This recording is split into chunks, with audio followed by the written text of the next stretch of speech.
fundamentals are, validating this rally. Now you can point to specific stocks like you did and say that, well, it's a crazy market, and that's true. but don't, yeah, but John, don't miss out on the bigger picture here. Is fundamentals are damn good. And John, Lisa was really, Liz Ann Saunders was really, really good on that. So was Lisa as well. Tesla's not the market. Sometimes I just think that Andrew and Lisa are just speaking to each other.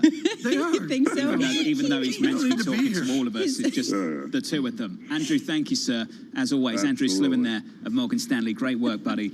3M. There's another stock to have a look at, up by 2.2% in the pre-market. Just want to work through a little bit of this with you. This is what they had seen previously for full-year sales. They had seen them up 7 to 10%. Now it's 9 to 10%. For full-year EPS, a little tweak here, 970 to 990 from 970 to 1010. So that comes in at the top end just a little bit. And Tom, here's the headline. They see raw material and logistic headwinds of 80 to 90 cents a share. Just getting an idea of how much of a headwind that still is for some of these companies. Yeah, it is as well. Eli Lilly out as well. Completely different area, John. But, again, this is like Gina Martin Adams territory. Things are constructive. It's terrible. Futures are up 17. Well, Thomas, you've said repeatedly, what's your slogan of the year, your phrase of the year? Companies adapt. Companies adapt. You've kept saying it, and companies continue, Tom, to adapt. Yeah, that's a big miss. John, what's so important here, and I give our team great credit on this, like we should actually talk about earnings of boring companies because it actually matters. But John, the media is so short-term in its view on equity performance, and I'm not saying we're drawing it out to a 3 or 5 year vision, but it would be nice to get into the summer of next year. Well, let's separate the stock from the business, Tom. Separate the equity market from the business and talk about the business a little bit more. Lisa, we talked about the resilience of this market. We can get into that another time. Let's talk about the resilience of corporate America.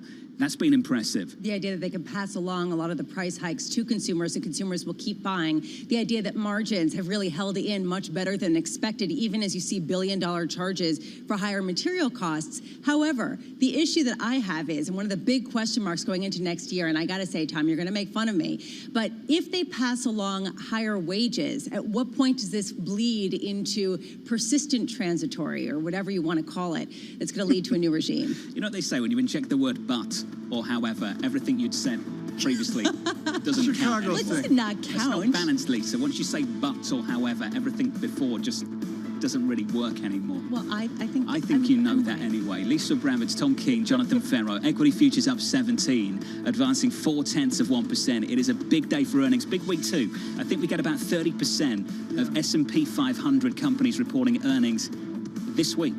From New York City, this is Bloomberg.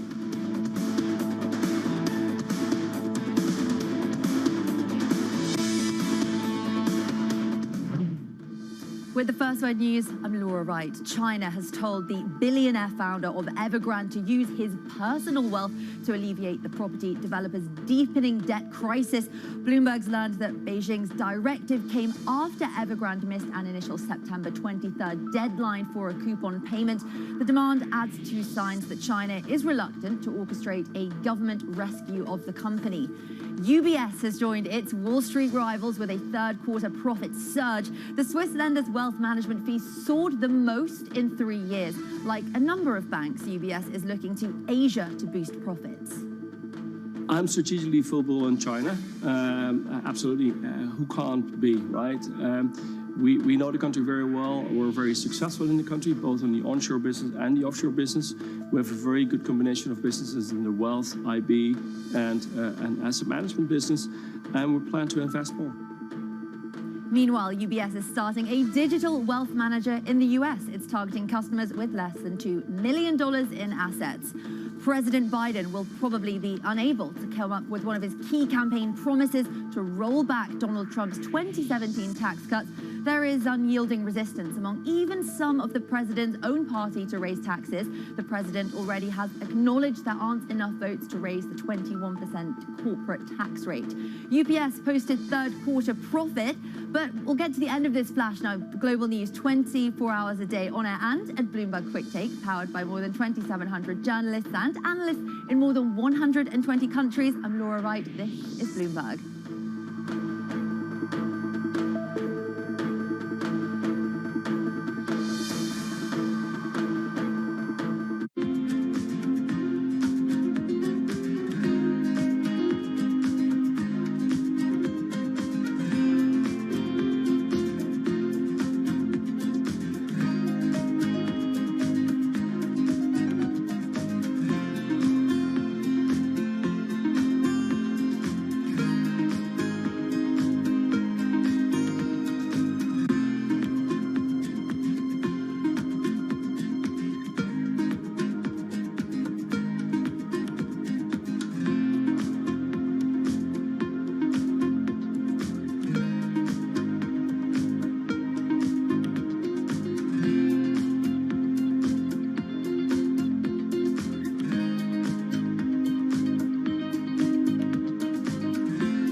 surveillance to learn how to look at markets, how to look at trends, and how to look younger. What do you think, John? Botox, or do I really need to get something done? I think, Tom, if we just change the style up a little bit.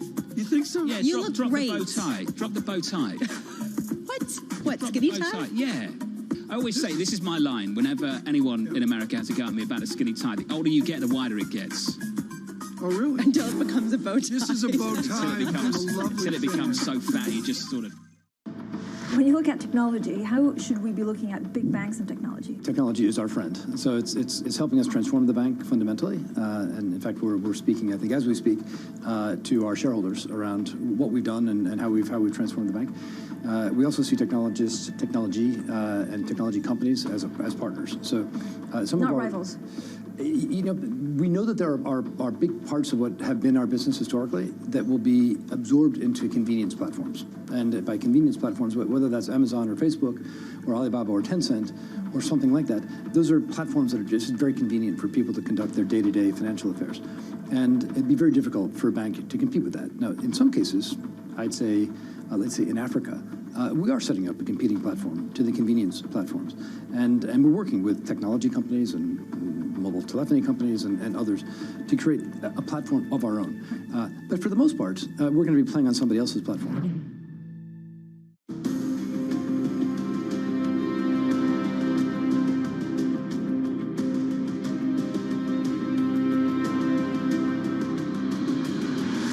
Countries, Francine, that are the equivalent, that equal 80% of all the emissions.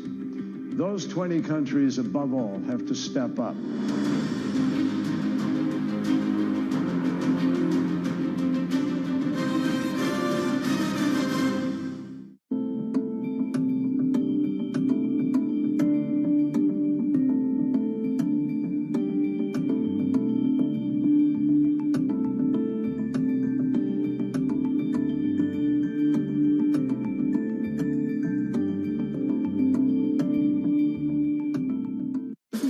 That over the past few weeks has made it clear it wants to go higher. It got a little spooked by the idea that geopolitical tensions are rising.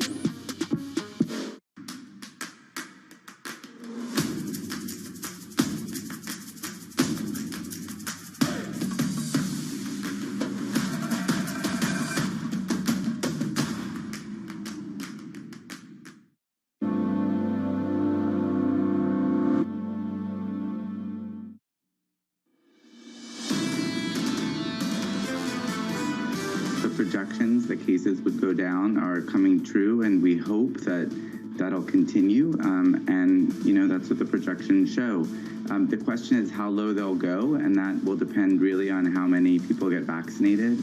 Good to catch up with Joshua Schaufstein there, the Vice Dean at Johns Hopkins Bloomberg School of Public Health. From New York City this morning, good morning, Tom Keene, Lisa Brabbett and Jonathan Ferro. The earnings this morning, so far, so good. Your equity market's still positive, up 0.4%. After the close later, Microsoft and Google. In the bond market, 162.55, yields unchanged. Crude basically unchanged now too, down almost 0.1%, Tom, at 83.68. And euro dollar not doing much. Stronger euro, just euro dollar positive 0.1% to 116.23.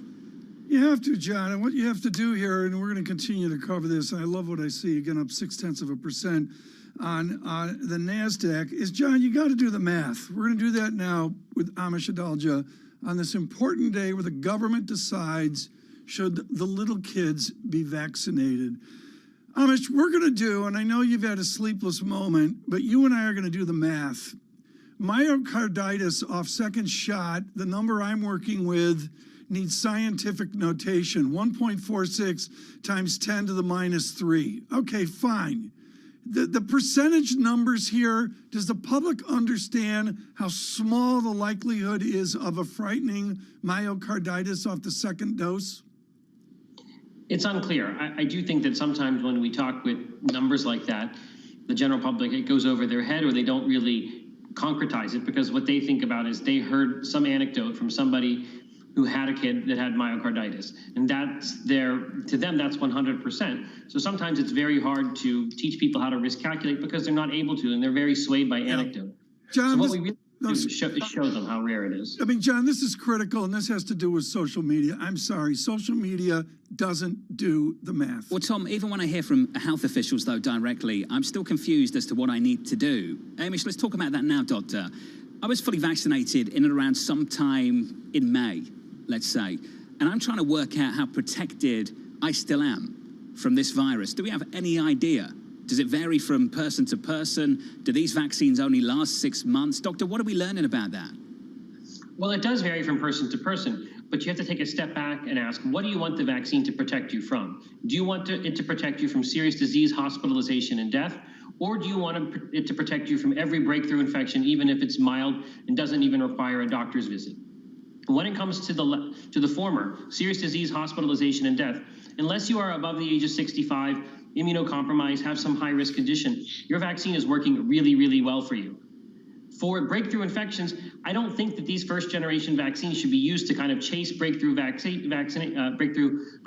and kind of kick them down the road, because we don't know how durable that response is, and we might be doing this again in another 6 months. So I don't think that's a good use of the boosters. But for those above the age of 65, those with high-risk conditions, and those who got the J&J vaccine, those individuals should get an additional dose. Dr. Adalja, the implication here is significant that you don't think that it is worth trying to prevent breakthrough infections for people who are vaccinated who do not have pre-existing health conditions. Is that what you're saying, even though those people could potentially transmit the virus in a social setting? This is not something that should even be tracked if they're not going to get hospitalized, if they're not going to die from it? It's unclear how well it actually prevents against breakthrough infection. We have some limited data that shows, yes, for some period of time after that vaccination, you may be less likely to get a breakthrough. However, we don't know how durable that is. And other individuals, including Paul Offit, who's on the FDA committee, said this is like akin to kind of rolling a boulder up a hill and only have it to roll back down again. So I don't think that's the best strategy, because the virus isn't going anywhere. Everybody is going to get COVID-19. Hopefully it's a breakthrough infection and not and mild for them. And I think that's what we have to do with these first-generation vaccines. There may be vaccines down the line that induce more immunity in your nose, which may be more beneficial for preventing breakthrough infections. But I don't think that these vaccines are really going to be good for chasing breakthroughs in mild people. And we don't actually know how contagious these individuals are. And clearly, if you've got symptoms, you should be tested and you should isolate and not expose yourself to others. But I don't think that this is something that's driving cases across the country. This isn't what's causing the problem. The 70-something thousand cases we have every day in the United States now are not being driven by breakthrough infections. They're being driven by unvaccinated individuals. Dr. Adalja, you've come on the show repeatedly over the past few weeks, and frankly, even a couple of months, and said it is time to transition to a new reality where COVID is just present and we have to live with it. And I wonder how controversial this is, how much pushback you get from colleagues, how heated your conversations are, as so many people, whether it's China looking for a zero COVID policy or even here in the US, that still is really trying to adhere to pandemic era policies. I came out and said that this was going to be the fifth seasonal coronavirus back in February of 2020, and that we had to start thinking about it then. I had a lot of pushback early on, but now I think people are coming to the conclusion that really was something that wasn't even questionable, based on the fact that this is a respiratory virus with an animal host that spreads efficiently, that this is going to be endemic. So that pushback is lessening, but there are people that are having a hard time adjusting to a new world where COVID-19 is always going to be there, that there's going to be COVID-19 cases 50 years from now. And I think that's because people weren't told that ahead of time. And public health really went on this abstinence-only approach where never do this, don't do this, this is always going to be risky, and didn't teach people how to risk calculate to adjust their lives or recalibrate their lives with the fact that COVID-19 is going to be a respiratory virus that we deal with year in and year out. And you've got to learn how to cope with it. You've got to learn how to make good choices. And the best way to do that is to be vaccinated, so COVID-19 is not a problem for you. Doctor, do you think, you mentioned public health policy, and I'd like to finish here with you. Do you think there has been a risk, particularly over the last year, that a lot of public health officials now are conflating the science with what they'd like to see in social science, behavioral psychology? Do you think that's where there's some confusion at the moment? I definitely think that people sort of took their values, whatever they might have been, and kind of applied them to COVID-19 policy. And And that's, I think, what caused all the acrimony over masks, over vaccines, people protesting. All of that really has to do with the way society kind of viewed COVID-19 and how they viewed it through the lens of whatever tribe they were in. And that was how they viewed it, not looking at the science, but what did their tribe think, whether that was the tribe on the right or the tribe on the left. And nobody was actually saying, what's the actual data show here? How can we do this safely? We all have to kind of live with this virus. What's the best way to do it? But I think we live in an increasingly tribal society, and people kind of want to know what their collective thinks, and then that's what they think. And then it becomes difficult for anybody trying to actually break through those bubbles. We expect politicians in Washington to be politicians. Doctor, was this a failure of institutions, groups like the CDC? I do think that when you look at what happened with COVID-19, this is a failure of government at the federal level, the state level, the local level, even the school district level. And I do think that the CDC had a lot of failures. And you can't really blame them because they've been captive to politicians. They were captive to the Trump administration, where we saw lots of political meddling going on, where the CDC director was basically bound and gagged and put into a trunk. And the same thing, I think, is happening to a lesser degree, but still happening during the Biden administration, where we're always wondering, did the CDC director overrule that advisor group because she herself believed the science was a certain way against what her advisory committee said, or did she try to make Biden's promise to give boosters to everybody whole? So those are questions that we have, and I do think the CDC is something that's been damaged by this pandemic. Doctor, that is a problem and a conversation you and I and all the rest of us need to continue. Amish Adalja there of Johns Hopkins from New York City this morning. Good morning. Tom Keene, Lisa Bramett and Jonathan Ferro, all-time highs in the equity market. Futures positive, 0.2%, up another 0.4%, rather, up 20 points on the session. And the earnings this morning are looking okay. From New York, this is Bloomberg.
They don't know what to say. Again, they can't even fathom that they're out of Afghanistan. They're still in a state of shock and can't believe it.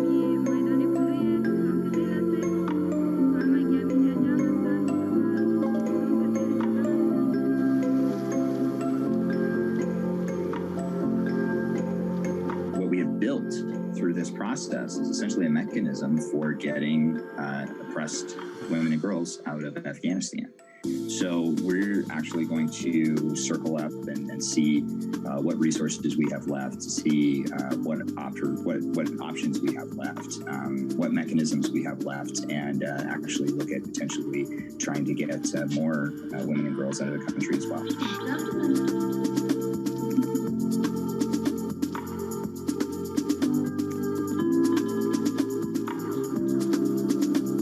We've been through a lot, us as a team. I know sleepless nights, but you know what?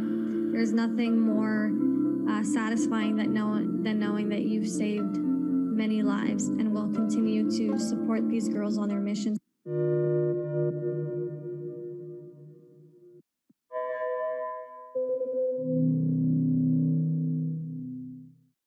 You talk about hiring aggressively at the moment.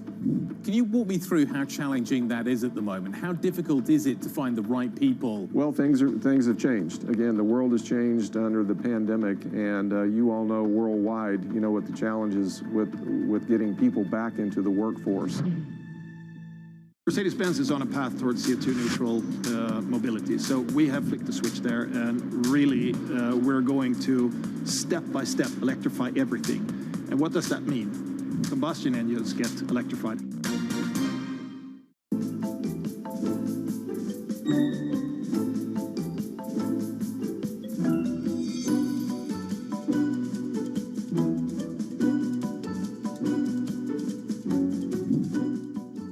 So if someone wants a leader, is it better to find a general or an admiral? That's like asking me to say, who do you love more, your son or your daughter?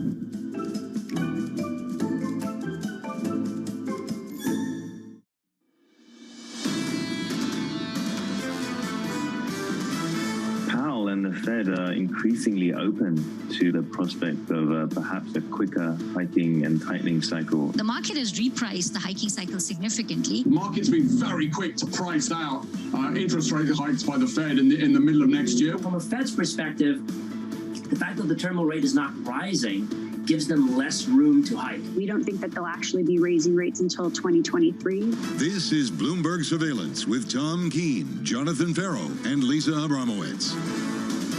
This is not the earnings season the Bears were hoping for. From New York City, for our audience worldwide, good morning, good morning. This is Bloomberg Surveillance Live on TV and radio. Alongside Tom Keene and Lisa Abramowitz, I'm Jonathan Ferro. Your equity market up another 0.4%.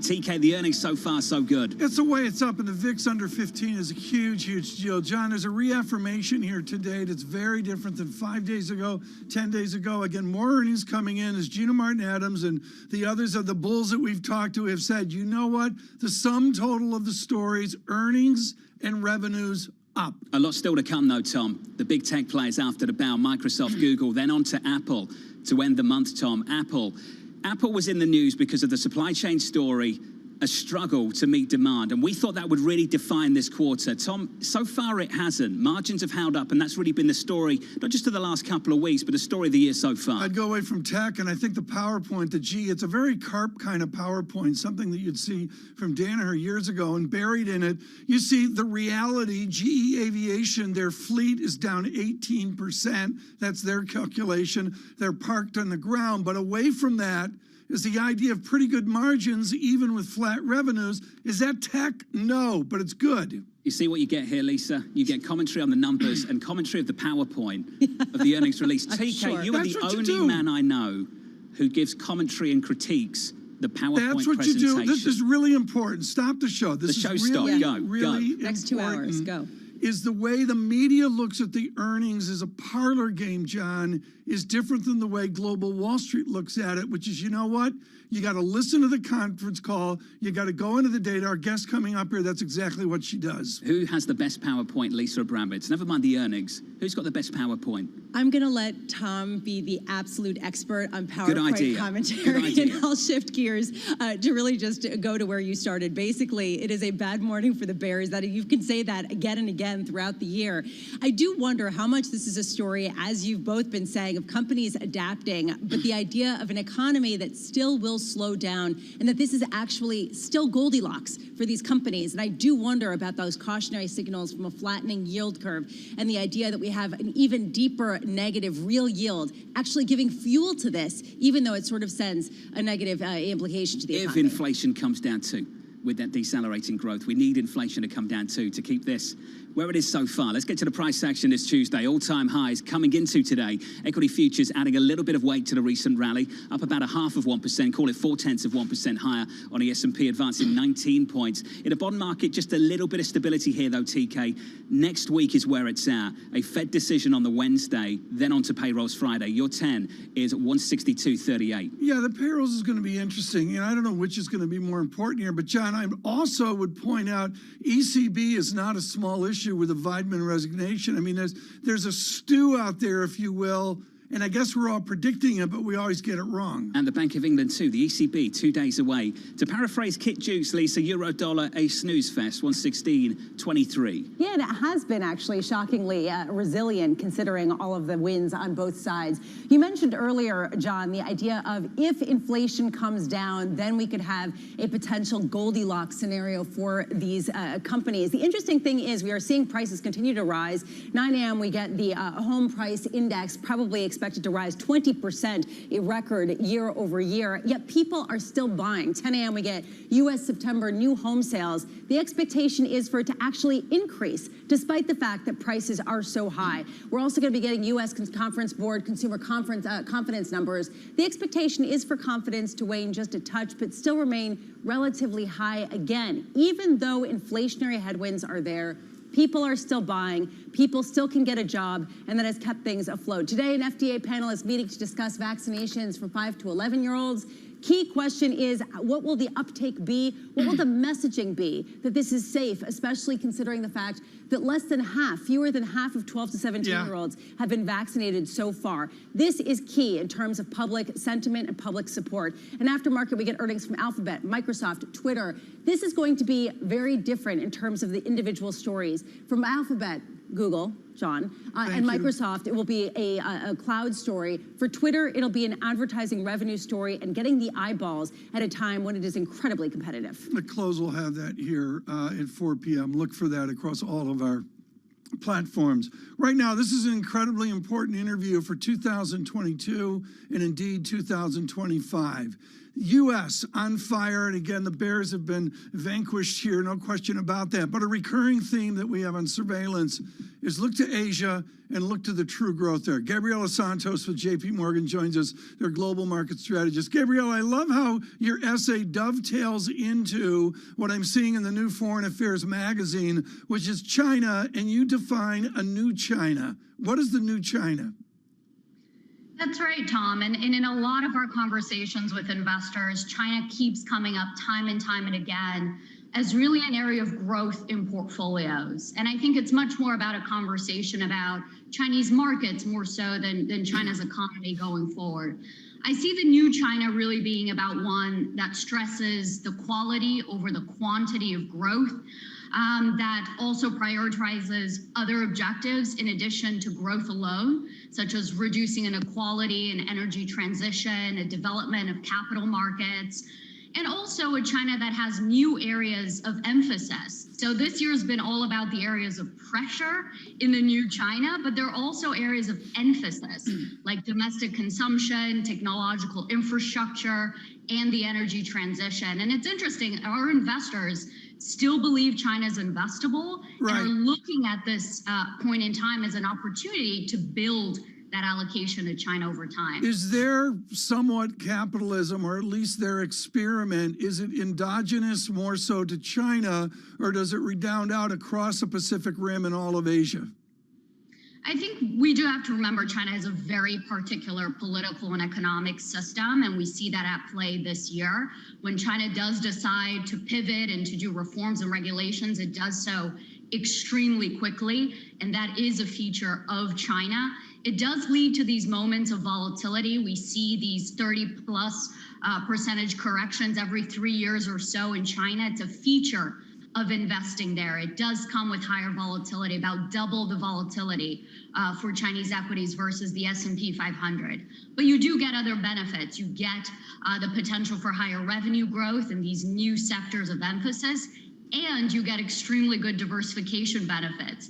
It's working against you this year. China's down 11%, while EMX China is up 10%. But it can also work in your favor like it did last year. So net, we still find it helps to boost risk-adjusted returns, and that's very unique to the China onshore market. Gabrielle, are you concerned at all about the political ramifications in the United States toward investing in China? The idea here that there is a changed relationship between the two nations, and that if companies or even investors move into China, they could be susceptible to risk at home in terms of regulation. So we do see in surveys in the US, as well as actually in a lot of countries around the world, this increase in unfavorable opinions towards China. And I think that's honestly a feature of the next century, this competition between China and the rest of the world. What we talk to our investors about is that whatever you may think or not about China and its political system, you can't ignore it. You can't ignore it in terms of the size of its economy, the size of its markets, with the second largest equity and bond markets. And you also can't ignore it in terms of the risk-adjusted benefits it can provide portfolios. So maybe an investor decides that investing in China is not for them. But I think as a fiduciary, investors need to prove that they've thought out the benefits that they're leaving on the table and that they've well documented the reasons why. Meanwhile, Gabriela, the question of what happens in China directly bleeds into the supply chain disruptions that we continue to see. How are you sort of gauging the activity level there with when we'll start to see some of the inflationary pressures from supply chain disruptions perhaps start to abate a little bit more? So we've clearly seen a deceleration in China in the third quarter, 4.9% GDP, down from 7.9. That deceleration can continue a bit longer in the fourth quarter. Part of it is related to the pandemic. China's the only country that continues with this zero tolerance approach to COVID. So localized restrictions are still going on in China, and that can affect some production and some consumption of services. But more than that, I think we're learning that this deceleration in China is a feature, not a bug of the new China. It is about lower quantity growth, much more about quality. So structurally, we'll continue to see a decline in things like property, infrastructure, low-end manufacturing, energy-intensive industry. The floor on Chinese growth is much, much lower, and I think that's something that investors need to internalize and adjust, lower their expectations, and then we can move on and focus on the opportunities. Gabriela Santos, thank you so much with JP Morgan this morning. A really interesting idea on the new China. And of course, folks, we're seeing a real percolation here of thinking about China, not only to COP26, but also out into 2022. John, we've been remiss. We haven't talked about UBS and Swiss banking. I guess it's better, and I guess the headlines are better.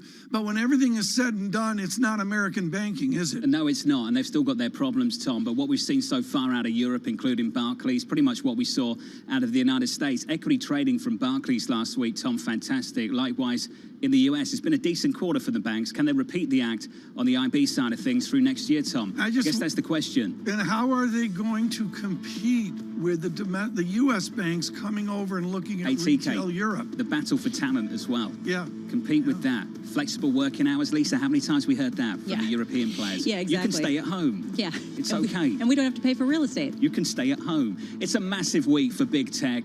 Microsoft, Alphabet, Twitter after the close. Alphabet year to date up 57%. From New York, this is Bloomberg.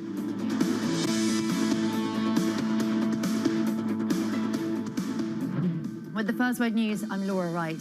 The US and Chinese governments have made some incremental progress in their economic and trade negotiations. Treasury Secretary Janet Yellen and China's Vice Premier Liu He held their second call in around 4 months. Beijing described the conversation as pragmatic, candid, and constructive. China has repeatedly said the US should lift tariffs on Chinese exports imposed during the Trump administration.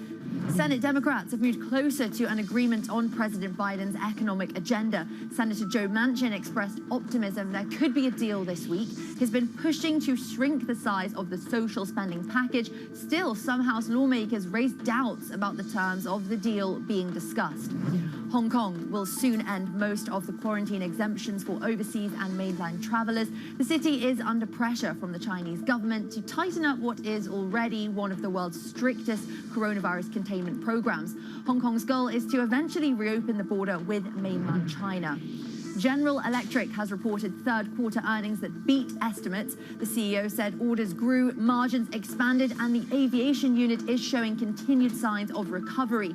GE expects that 2021 revenue will be flat year over year versus earlier expectations of a low single-digit increase. Global news 24 hours a day on air and at Bloomberg Quick Take, powered by more than 2,700 journalists and analysts in more than 120 countries. I'm Laura Wright. This is Bloomberg.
Natanggap ko po ang inyong nominasyon sa akin bilang kandidato sa pagkapangulo ng Republika ng Pilipinas.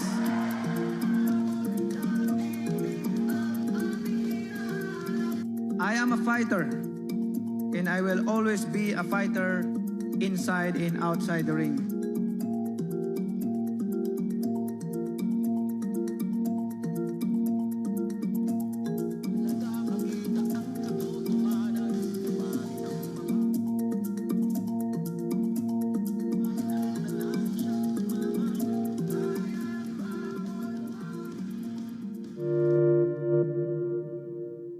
Bloomberg has enhanced search on the terminal to deliver what you need when you need it. Now, you can simply type phrases in everyday English in the command line. Compare financials. Find people. Analyze markets. You can enter phrases or ask questions. What do you want to know today? Ask a question or visit SearchGo to find answers now. China is a gigantic part of our economic life and will be for a long time, for our lifetimes. But that does not mean that we should be naive in the way that we look at our critical national infrastructure, the way we look at, you mentioned nuclear power, you mentioned 5G technology. Those are all legitimate concerns that any government, many other governments around the world have. But I've said this many times, it's worth repeating, I am no Sinophobe, very far from it. I think. Do you think you're the last Sinophile in the cabinet? No, I expect there are lots of. Look, China is a great country and civilization. What about wind power? Would you let them buy offshore wind power? That's infrastructure. I think you'd have to railways. You'd have to look at. You'd have to look at what was you're defining as strategic or critical. Access the financial world on demand. Hear from leading economists, policymakers, and industry experts via live and on-demand webinars, only from Bloomberg. Start exploring to see what's moving the markets. Visit Bloomberg.com/webinars.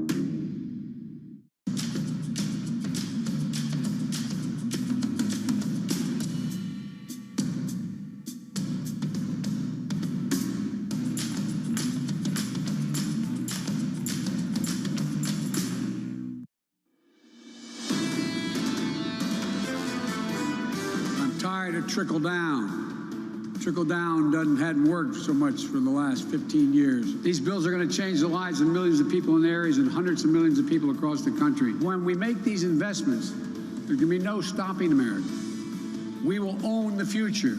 The President of the United States. From New York City this morning, good morning. Tom Keene, Lisa Abramovich and Jonathan Ferro, all-time highs into Tuesday in the equity market. We add some weight to the rally. The S&P 500 advancing once again, up 20, advancing 0.4%. In the bond market, yields in a basis point, 162. A bit of stability in the past 24 hours, going into a critical week for the Federal Reserve, and not about tapering. It's about whether they actually push back aggressively against what we've priced into the front end and through the belly of this curve. Tom, higher interest rates. Very little pushback from Chairman Powell on Friday. I get it, John, and I get the Fed speak as well, but are they also having to calculate in pretty good GDP growth, witness the corporate earnings season? We understand, though, Tom, it's not about GDP right now, is it?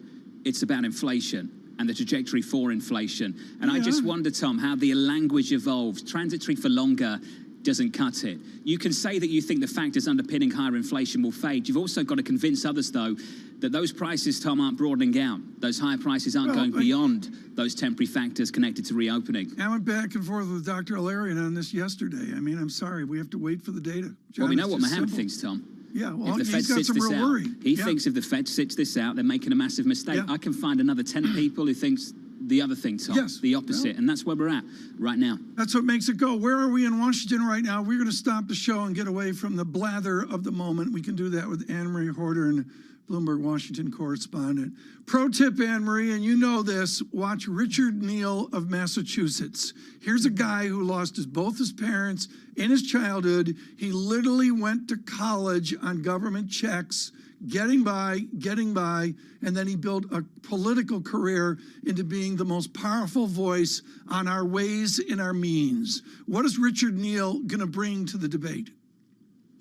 Well, when you keep talking to Richard Neal, especially as the Senate Finance Committee is pushing their new way of this revenue stream for the social spending package, he's saying that his package, what their committee has come up with, the House Ways and Means Committee, which he's chair, looks better every single day. He says that rates are advertised. Rates are black and white. They're in the public eye. He says that this is a way that they could be able to support the revenue stream. It has wide public support, especially when you look at the corporate tax rate. And he thinks that this plan is the plan that in the end will continue to go ahead, because also he points to the fact that what is happening now in the Senate Finance Committee in this draft, which by the way, we have not seen just yet, is that could be open to a lot of constitutional challenges in the court. And there's still a lot of questions given the fact that this has never been tested anywhere in the world, a so-called wealth tax. So he thinks that his committee's plan is looking better and better every single day. Okay, this is important. I'm not sure if there's any billionaires in the 1st Congressional District of the Commonwealth, except for the rich guys up by Tanglewood for 6 weeks in the summer. But Richard Neal has to talk to Chicopee. He's got to talk to Lenox. He's got to talk to Springfield and, you know, the people sending their kids to Cathedral High School. Great. My father went there. I know the terrain. Anne-Marie, how does he and Pelosi and Schumer and the liberals and the moderates, how do they speak to the 1st District and not the fancy people? When they speak to the 1st District, Tom, and not the fancy people, it's going to be about making sure that those individuals, and the president has made this time and time again, that are making less than $400,000 a year will not see a single cent of their taxes rise. This is a slogan that you hear constantly from everyone of the Democratic Party, that they should pay their fair share. But now, when you start looking a little bit more into it, what does actually pay your fair share mean? Who are they targeting? With the billionaires tax, it's about 700 people or so, give or take. When you have something like an income tax rate that's higher, above $400,000, then you're looking at a wider swath of individuals in America. But we should make clear, it is not clear to anyone yet exactly how they are going to approach this. We know that Kyrsten Sinema is not on board with the raising of the corporate tax rate or the income tax rate, which is why they are discussing this billionaire's wealth tax, because they need to figure out how they're going to pay for this. So I'm still a bit unclear on which direction they are going to go, one, and then the fact that they think they can wrap this up in 48 hours before the president boards Air Force One to head over to Rome.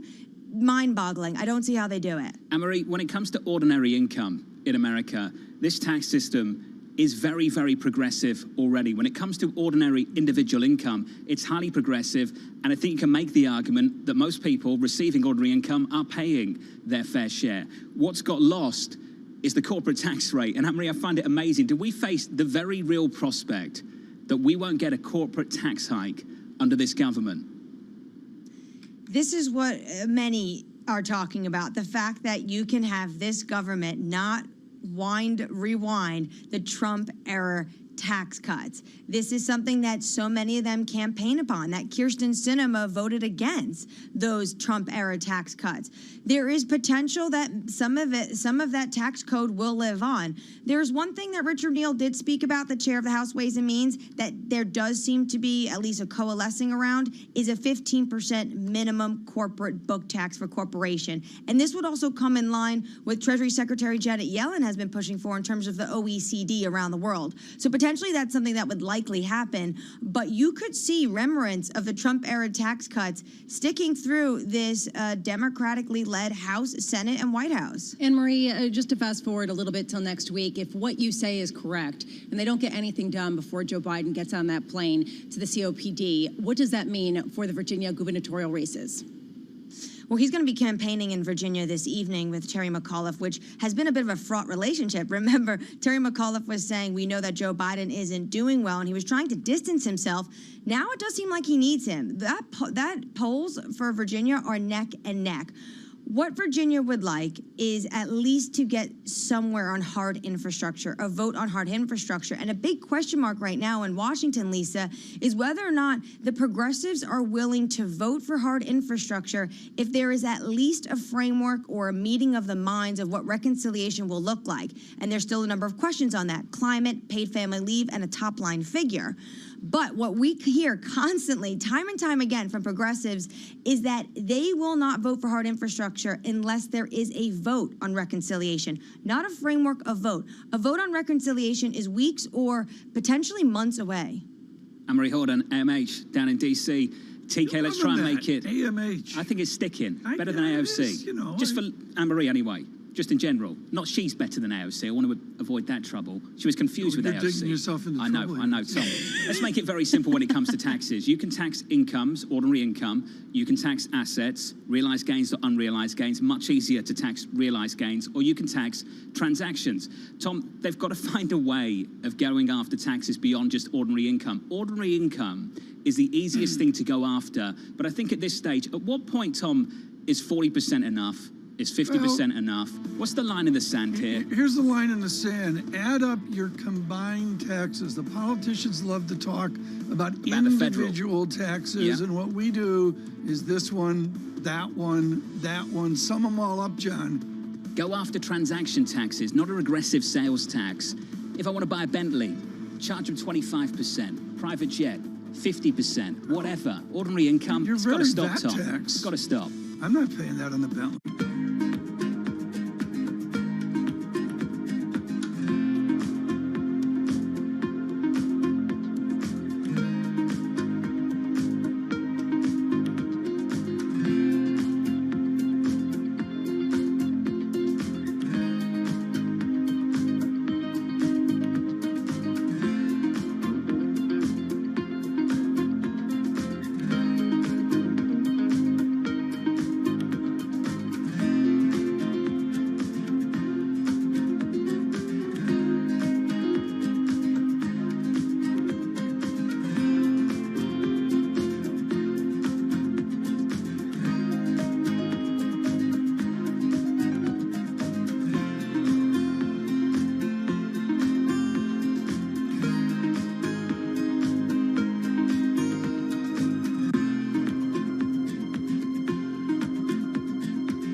Engine number one was able to do on the Exxon fight, it opened a lot of people's eyes to, I guess, the power that smaller investors can have.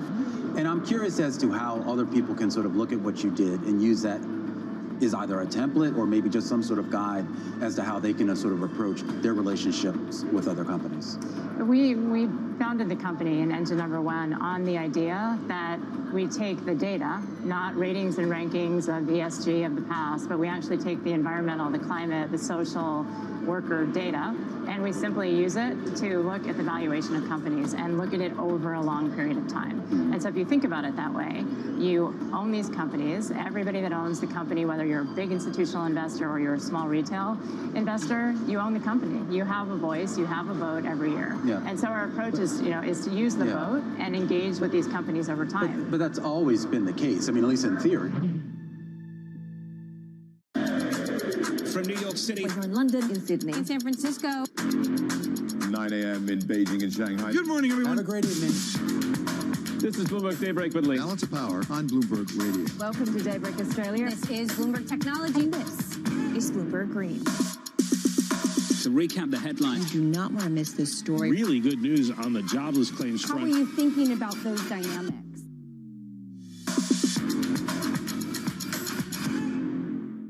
Right now, about half of U.S. households invest. We'd like to get that number up to 95+%. Investing should be as ubiquitous as shopping online. It should just be something that people do.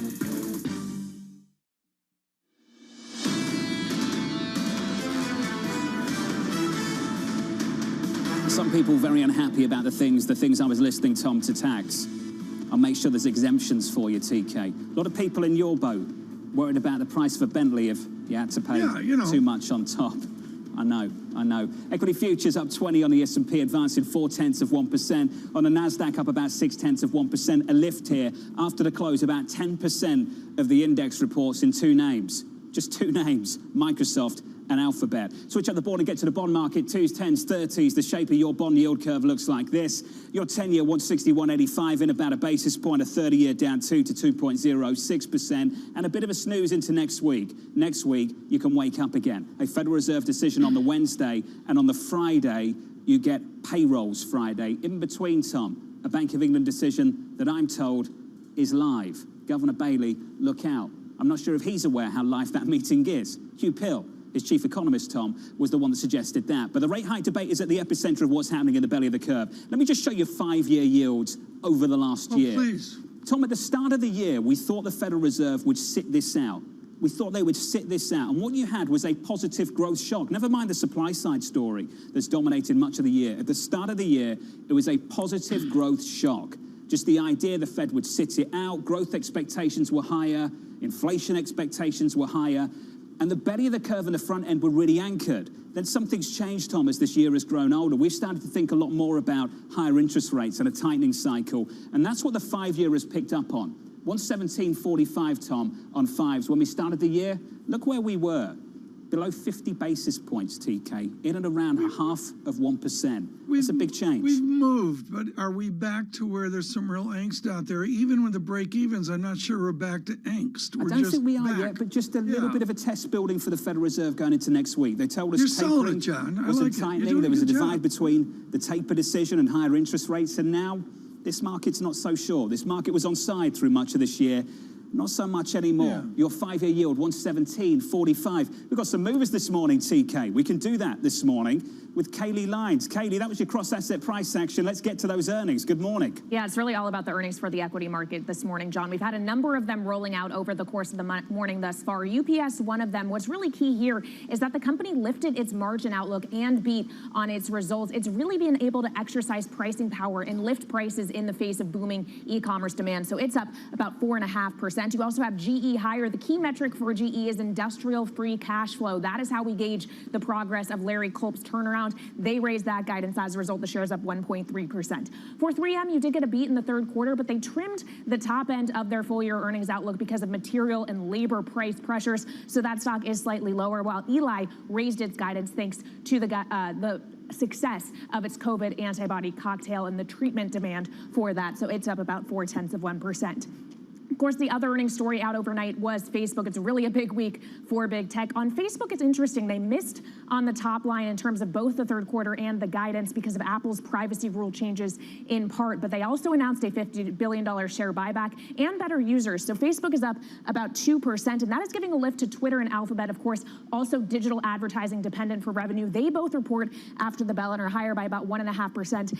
in pre-market. And then, of course, the tech story of yesterday was Tesla, a price target lift from Adam Jonas over at Morgan Stanley, 100,000 cars ordered by Hertz. You also have Tesla Model 3 being the #1 selling car in Europe for the first time ever. So it's a $1 trillion market cap company after a 12% move yesterday, coming off a little bit, though, this morning. Shares down about 0.75% before the bell time. Kelly, thanks so much. Coverage on that on the close here this afternoon. There'll be a lot to talk about and a lot to talk about this morning. We've really been focused on earnings, and yes, some of them are beats. There's some angst in there as well, but all in all, a constructive earnings season. So we now turn, and we've been avoiding this over the last number of days. Let's dive right into it. On Fed, on economics, and on things transitory. Thierry Weissman joins us, global interest rates and currency strategist at Macquarie. How transitory is transitory right now, Thierry? I'm worn out by the word. I think we've got a little bit of an audio problem. We got it here. Muted. Okay. Go on, Terry. Carry on, sir. Good morning, guys. The definition has been changing of what transitory means. I think if you had asked the median member of the Fed officials or the FOMC maybe as recently as 3 or 4 months ago, they would have told you that transitory means only 3 months of inflation. I think they saw the supply chain issues lasting, but not lasting that long.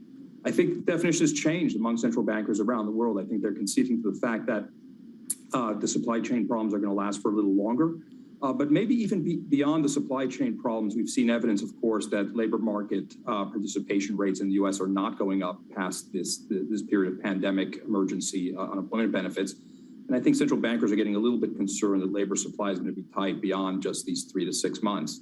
So the definition is changing. I think it means now more than just 3 months of high inflation. Doesn't the definition changing and whatever the new x-axis looks like, the extension of this debate out even into 2022, by your reading of history, doesn't that mean that each and every central bank has to wait for more data? Yeah, they do. I think certainly some central banks are clearly committed to the wait and see mode. It's not universal, but I'll point to 2 important ones. Certainly the ECB is in wait and see mode. The BOJ is clearly in wait and see mode. I think they're the most dovish rhetorically of the central banks out there. And even the Bank of Canada, I think, might be in wait and see mode. You're going to see some of that this week, right? You're going to see the ECB potentially push back on the market's premise that there's going to be a rate increase at the ECB next year. And I think even the Bank of Canada is going to push back on the premise that there might be 3 rate hikes out of the Bank of Canada next year. So some central banks are trying to push back against this market view of where rates are going, i.e. trying to get the market to think more dovishly about this. The Fed is not among those central banks, though. It's in its quiet period now, but if it were in its loud period, I don't think it would be pushing back on market perceptions if the rates lift off in the U.S. And perhaps, Terry, this is because the bears are getting extinguished basically rapidly throughout earnings season. We've been talking about this throughout the morning. The idea earnings are coming in very strong. Consumers are still spending. Is the bond market seeing a different reality, or are they just saying the Fed will come around to see what everybody else is seeing right now in equities and hike rates sooner? I think more the latter than the former. Keep in mind, you guys were looking at the 5-year yield earlier. Is there room for it to continue to go up? Yeah, sure there is. Pre-pandemic, that yield was in the middle of the 1.5 to 2.0 range. It's still now at about 1.2. So there's clearly room for the 5-year yield, which is effectively, in the policy horizon of the Fed, or at least the visible policy horizon, to continue to go up. So yes, I think it's certainly the latter of those 2 options. So how high can yields go given how much debt we have incurred? And this is sort of one of the key issues that we've been talking about all morning. What kind of cap is there on 10-year yields, on 5-year yields? What is it in your view before it becomes disruptive? Well, I mean, the Fed is data dependent, right? And one of the key, as are many central banks around the world, and one of the key aspects of data dependency is you wait and see if, in fact, that debt burden is becoming onerous. And the way you see that is if consumers start to pull back, if companies start to pull back on business spending. So yes, I do think that, and I think this speaks to an important philosophical point out there, which is that the pandemic has left many sovereigns around the world highly indebted, but it's also left businesses a little bit more indebted in some countries and consumers a little bit more indebted in some countries. And I think in those countries where debt ratios have gone up, the U.S. is not necessarily one of them, keep in mind. Consumers have become less indebted to some extent. But in those countries in which indebtedness is high, you can make a case that the central banks will be stepping off the gas pedal earlier than otherwise. But it happens to be the case that some of those central banks are the ones that started hiking first, especially in the emerging markets. So we'll see. But I agree with the underlying tone of the premise of your question.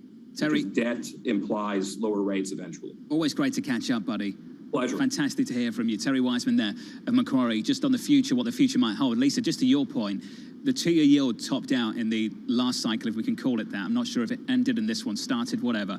Topped out in 2018, north of 3%. You remember what happened at the back end of 2018? Yeah. Back end of 2018 was when the Fed just took it too far, too quickly, and the primary market in high yield just totally shut down. So there's a lot of people out there that wonder, the Fed will back away when the equity market starts to gap lower.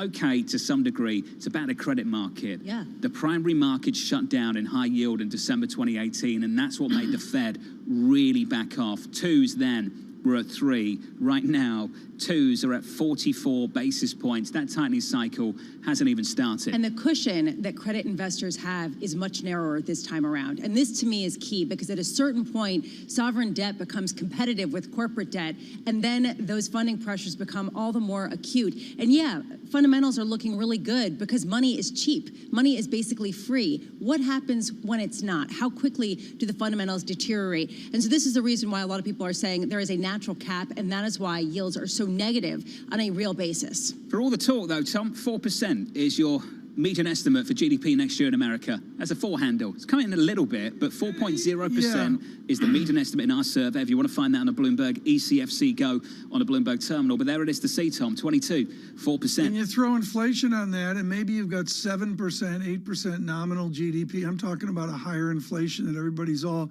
lathered up about. And I would suggest a couple things. Corporations adjust. They sort of like that kind of mix, I would suggest. And the other thing, John, is we've got to recalibrate our glide path down to post-pandemic normal GDP. I would just suggest, and I defer to a lot of our good guests, that's out farther than it was, say, this summer. Jan Hatzius of Goldman says second half of next year, Tom. 1.5 to 2. Yeah, back at it second half of next year. I think the timeline is germane, and that's what he's paid to do. But there's a raging debate if you get back to that kind of potential GDP statistic. You mentioned core PCE. Let's talk about inflation as well. 2.8% for 22 in a survey of ours. Lisa, the Fed at core PCE 2.3 for next year. Yeah, how That's do they... kind of the distinction right now, isn't it, between the Fed and everyone else? Which is the reason, perhaps, why they're not pushing back on the rate hiking expectations in the market right now, John. This is a market that's got its own forecasts. Your equity market, futures up 18, up 0.4%. A yields in a basis point, 10s, 161.50 from New York. Heard on radio, seen on TV. This is Bloomberg.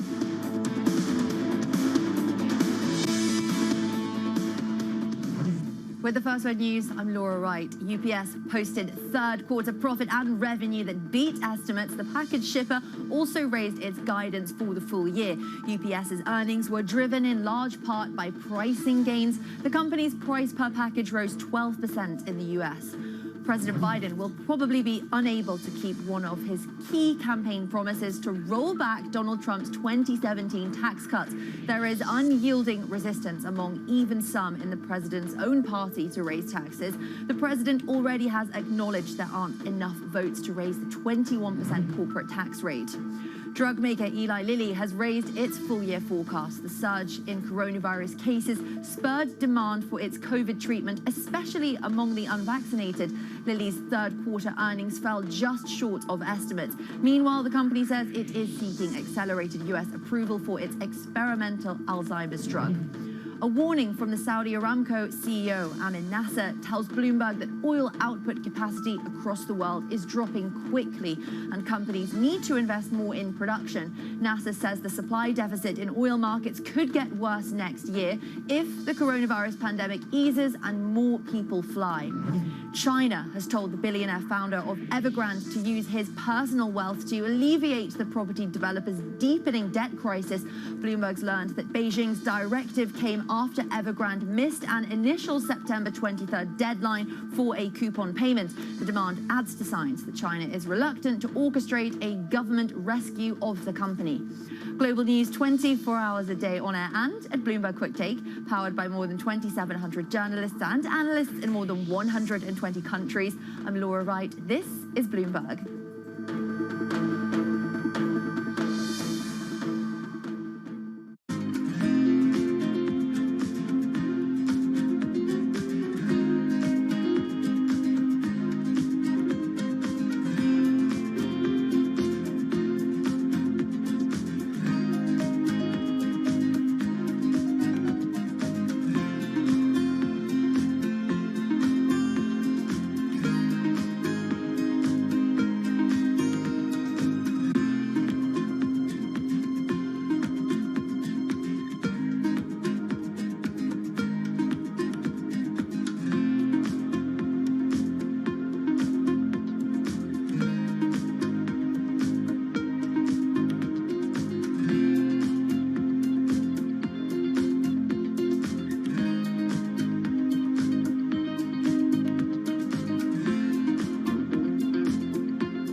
surveillance to learn how to look at markets, how to look at trends, and how to look younger. What do you think, John? Botox, or do I really need to get something done? I think, Tom, if we just change the style up a little bit. You think so? Yeah, You drop look the bow great. tie. Drop the bow tie. What, Drop skinny the bow tie? Yeah. I always say, this is my line, whenever anyone in America has a go at me about a skinny tie, the older you get, the wider it gets. Oh, really? Until it becomes a bow tie. This is a bow tie. Until it becomes so fat, you just sort of... The energy crisis, there's a lack of drivers. Is there anything that you need to ask authorities to do better, or that your clients want the UK to do better? I think we're at a moment in time where we're coming out of the pandemic, and there are a handful of things going on. I think all over the world, there are labor issues that are really a reflection of this transition out of the pandemic. There are supply chain issues. Some of this stuff is transitory. There are some secular trends that we have to watch closely.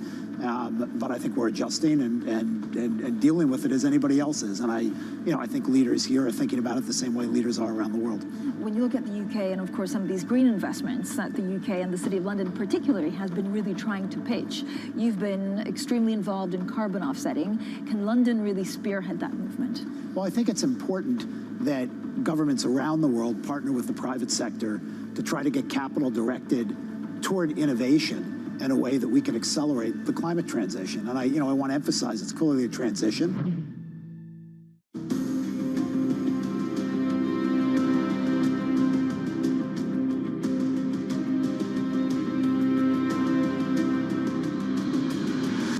Countries, Francine, that are the equivalent, that equal 80% of all the emissions. Those 20 countries, above all, have to step up.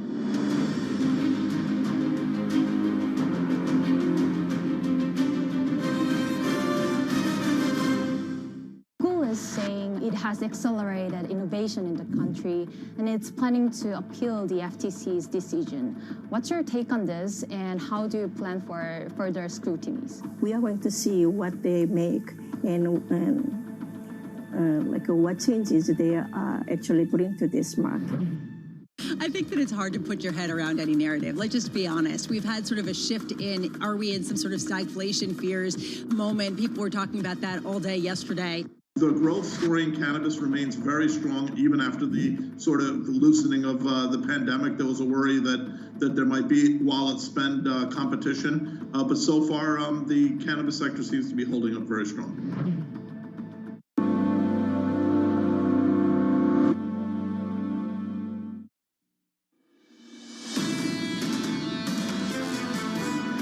I think it's very unlikely that the rate hike expectations are going to be delivered, and I expect at some stage in the first half of 2022 that we'll start to see evidence that the inflation isn't as sticky as people have been fearing, and maybe it starts to subside down towards the central bank targets towards the end of the year and into 2023. Steve Major there of HSBC. If you listen very carefully over the last week, you'll notice the shift in the calendar. It's gone from year-end 22 to the middle of 22, Tom. Year-end 21 to the middle of 22. That's a shift now. Now there's transitory conversation. The test on the calendar for a lot of people seems to be the middle of next year, Tom. That wasn't where the story was at the start of this year. Yeah, John, and again, that's the x-axis here, which I think we've really got to pay attention to, particularly in the ECB. Do we assume ECB's dovish, right? We assume that, yes. And the big conversation for the ECB is December, Tom, when they work out what to do with the flexibility in their bond buying programs. But, John, they love to put out those headlines. Are we going to see a 2025 headline? I want to see the forecast, Tom. I'm with Draghi. you. TK, I want to see the forecast year-end going into next year. Okay. Can the T word hold up? That's essentially what The we're asking T word is here, what, right? trillion? Transitory. Oh, I thought it was trillion. Let's go. 2.5 trillion Apple, 2.3 trillion Microsoft. Google, I can't do the math because they have two Googles. I think it's 3.6. I don't know what it is. I'm losing it. 1.7 trillion Amazon. Tesla, barely over a trillion. With your morning Tesla report, David Wilson. Go. Barely over a trillion, but it's a matter of what you're comparing against. Compare it against all the other automakers in developed markets as represented by the MSCI World Automobiles Index. Tesla is equal to all of them combined. At least it was at the close yesterday. How many GMs did it grow yesterday? I saw that in the Zeitgeist. Like 1.5, basically. We're talking about a $118 billion increase in market value in a single day. Now, if you compare that to the total market value of all the other companies in that MSCI World Index, you find that 1 day's worth of increase in Tesla exceeded all the other total market values except for Toyota at $281 billion. It's about electric cars. And I want to go back to what you and I talked about yesterday in the heat of this, and Eric Schatzker's reporting on Hertz and all that. How do the other electric car people respond to this reality? Well, I mean, it's clear that they are spending a whole lot of money, you could argue, to play catch-up with Tesla. We know that General Motors and Ford are doing that.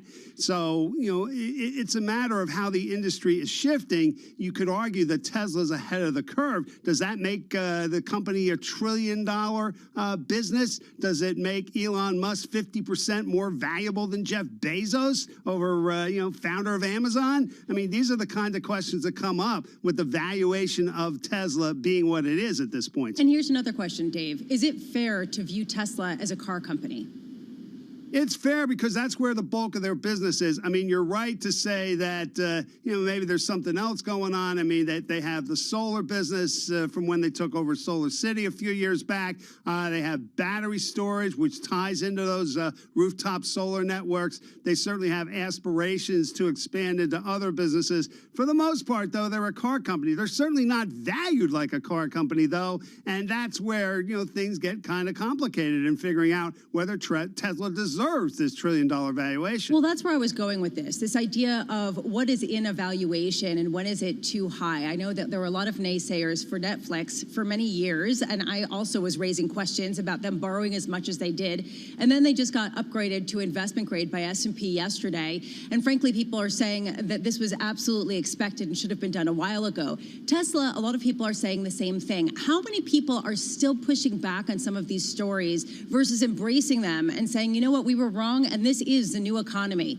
Well, I mean, there's still, some skepticism about the valuation. As we were pointing out yesterday, Tesla is the first, shall we say, non-investment grade company to reach $1 trillion valuation. So, you have to wonder whether eventually it's going to follow Netflix and get that, investment grade rating. So, that's something down the line. And we know the auto business is capital intensive. So that's the challenge Tesla faces going forward. David, John from England emails in and says, ask David, do you call it Alphabet or Google? He's like, uh-oh. There we go. I call it both.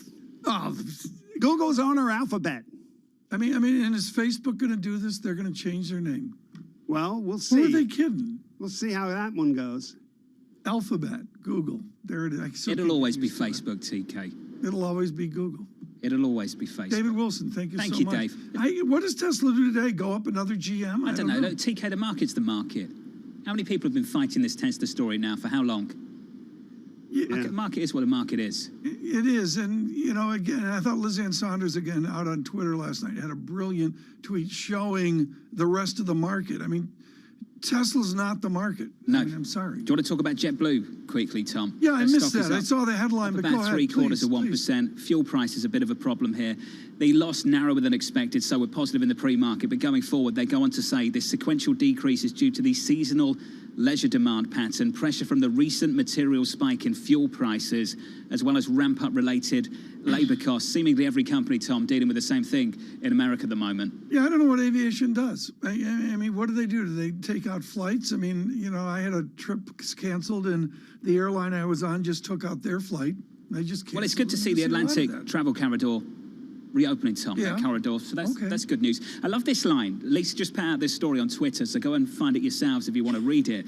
This line from Larry Fink and Ray Dalio, that they're open to paying more tax, but only if the money was put to good use. And Ray Dalio saying this, Lisa, I would support anything that is going to have the effect of being spent on creating equal opportunity and greater productivity. If it accomplishes those things, I would support it.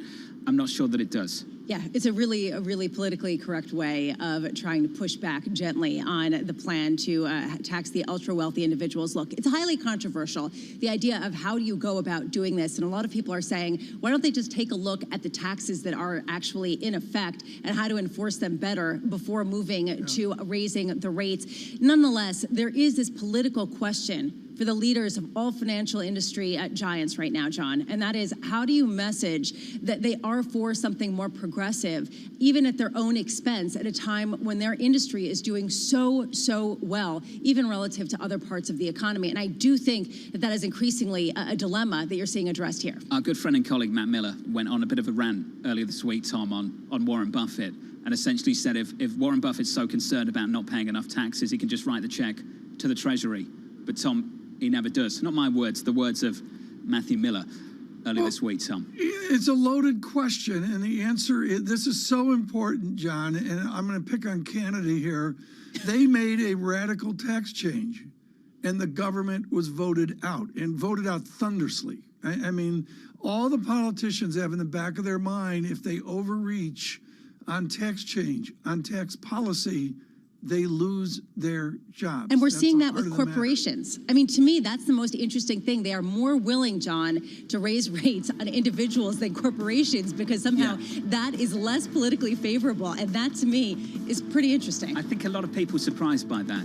Tom Keene, Lisa Bramett and Jonathan Ferro. Equity futures up 18 on the S&P. We advanced 0.4%. Record highs in this equity market. We keep on climbing going into year end. Heard on radio, seen on TV. This is Bloomberg.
What we can diagnose, so it's more about peace of mind and determining whether they do need to be seen in person.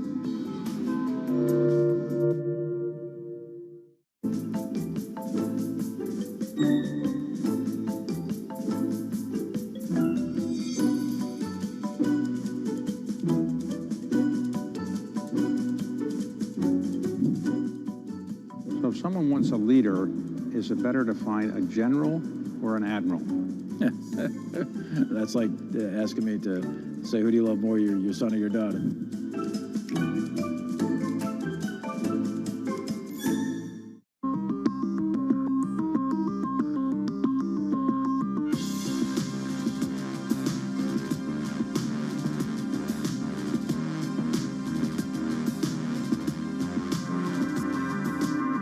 It's really a reminder reminder, isn't it, just how sensitive the markets are to any commentary about trade. We did see some pressure on the yuan, we did see some pressure on the futures. That is now being reversed.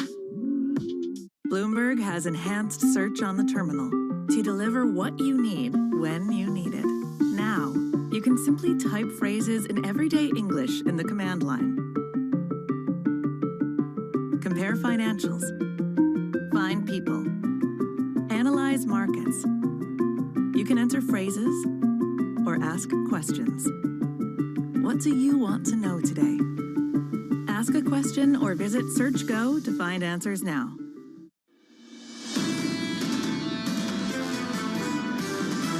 Inflation is going to get worse before it gets better, but we are going to see these supply chain issues ease over the course of the year. Everyone thought that we were going to get cost squeeze, and what we're actually getting is demand disappointment. The sentiment is certainly shifting more bullish ahead of this week. I think the big question is, has the labor market structurally changed? We're a very, very, very long way from stagflation. This is Bloomberg Surveillance with Tom Keene, Jonathan Ferro, and Lisa Abramowitz.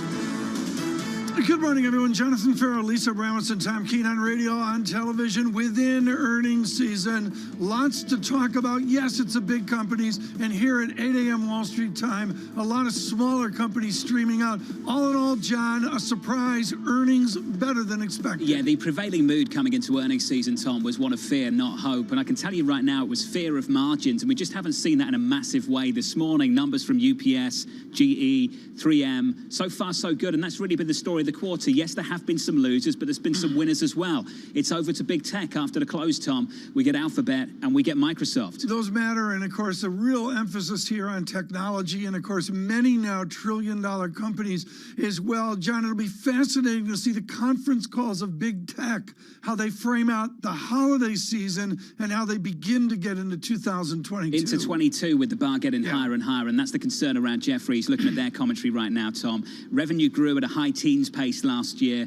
It will be hard to sustain. Can they get it done again and again and again? I read every word of Joe Feldman this morning with Dana Telsey on Amazon. And John, it's real simple. You look out at the ratios, and as Joe tries to get out to Q4, he gets out with a 16% growth margin for EBITDA at Amazon. That's just one statistic, but it's an example there of where people are heading. Here's one concern, Tom, and it comes from Bed, and it's kind of what we were thinking about coming into earnings season. The supply chain disruption. Can the supply meet demand? What does that mean for an e-commerce giant like Amazon, never mind the cloud business? And I think that's a concern coming into a name that hasn't done much this year compared to the likes of Alphabet up 50, 60%, the likes of Microsoft up 40. Amazon compared to those two has been a struggle. Lisa Abramowitz, it's amazing here how the conversation I'm having with John is removed from the wide set of other issues this nation faces. It's almost like corporate struggle in the pandemic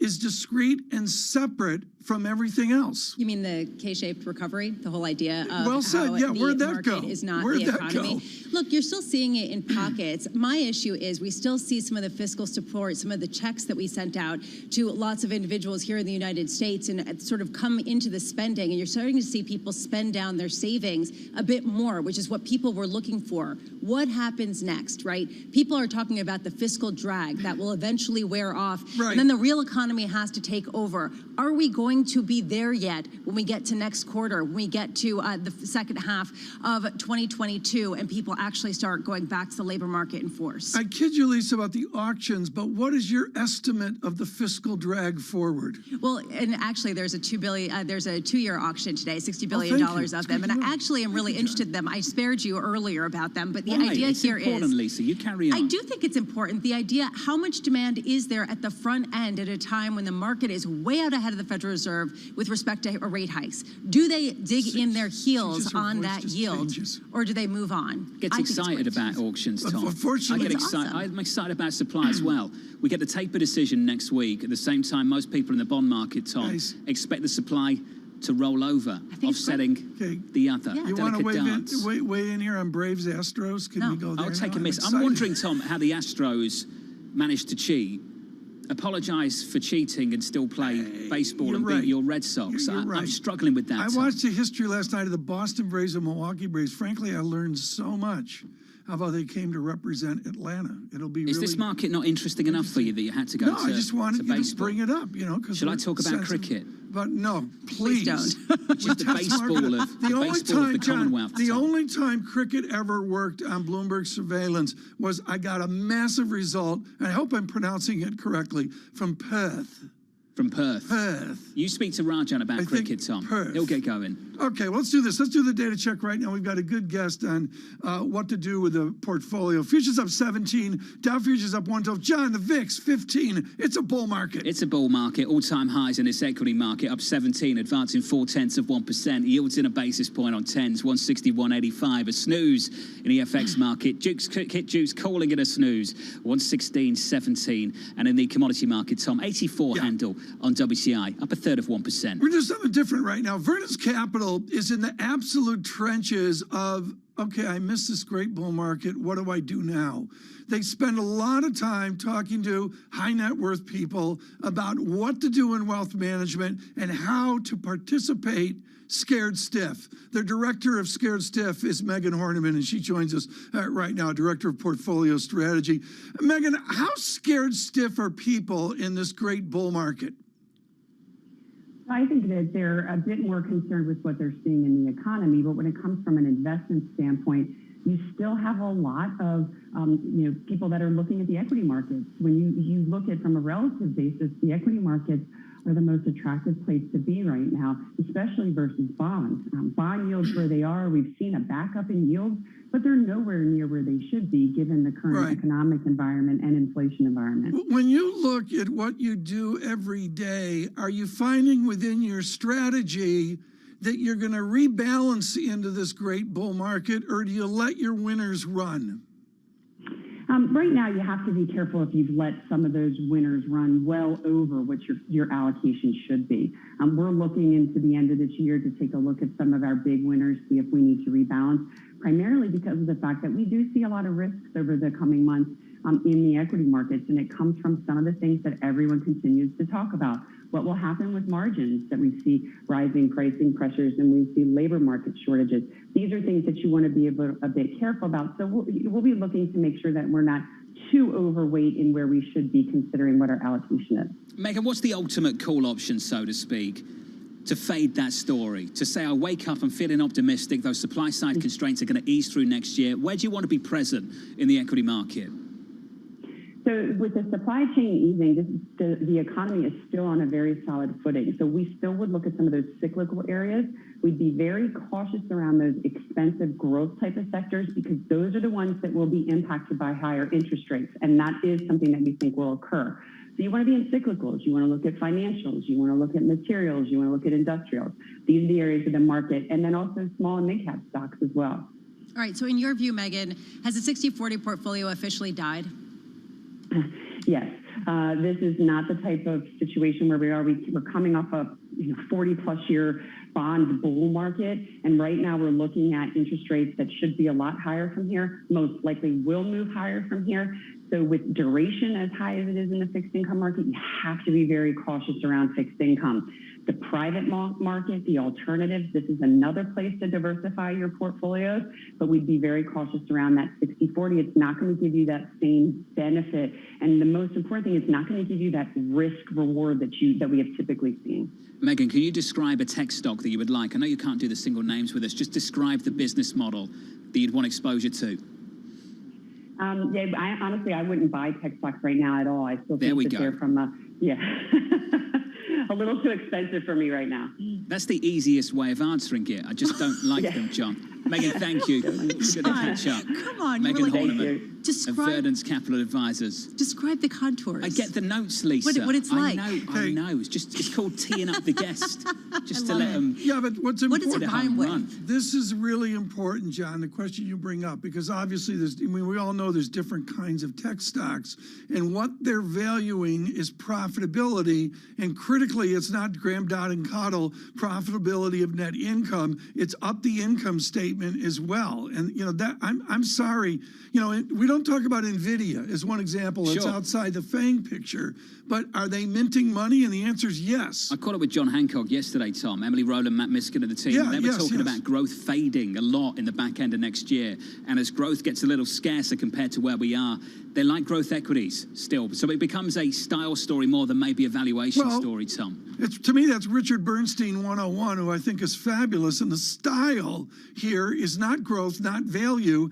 It's profit. That can be measured free cash flow. It can be measured EBITDA, et cetera. But can you actually make profit? I mean, I just looked at a luxury maker. They're making 40 cents EBITDA on the dollar. They're minting do you want an money. announcement, Tom? You'll like this one. LVMH's Fendi and Kardashian Skims unveil a joint collection. Yeah. Are you excited about that? You mentioned luxury. I just saw that across the Bloomberg, just as I monitor the headlines. These are symbols of New York City and the resurgence of New York City. Fendi moved across Madison Avenue. Only you would know into that. the old Coach store. Tom's knowledge of luxury is ridiculous. It's ridiculous. Another announcement, this one a little bit more serious. Please. Senator Joe Manchin speaking with David Rubenstein, Tom, at the Economic Club of Washington, D.C. 9 a.m. If you want to watch that, do it on Live Go on the Bloomberg, Tom. That's one to watch. Yeah, I got an email in from West Lafayette, Indiana, pointing that out to me today.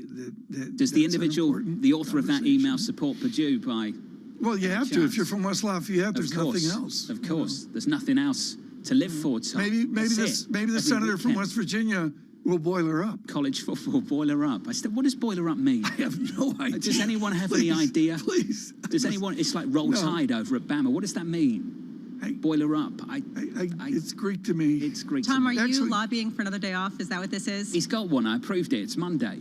Yeah. He's got a long weekend. I think the person who penned in the letter from Indiana actually approved that one. Ask me, though.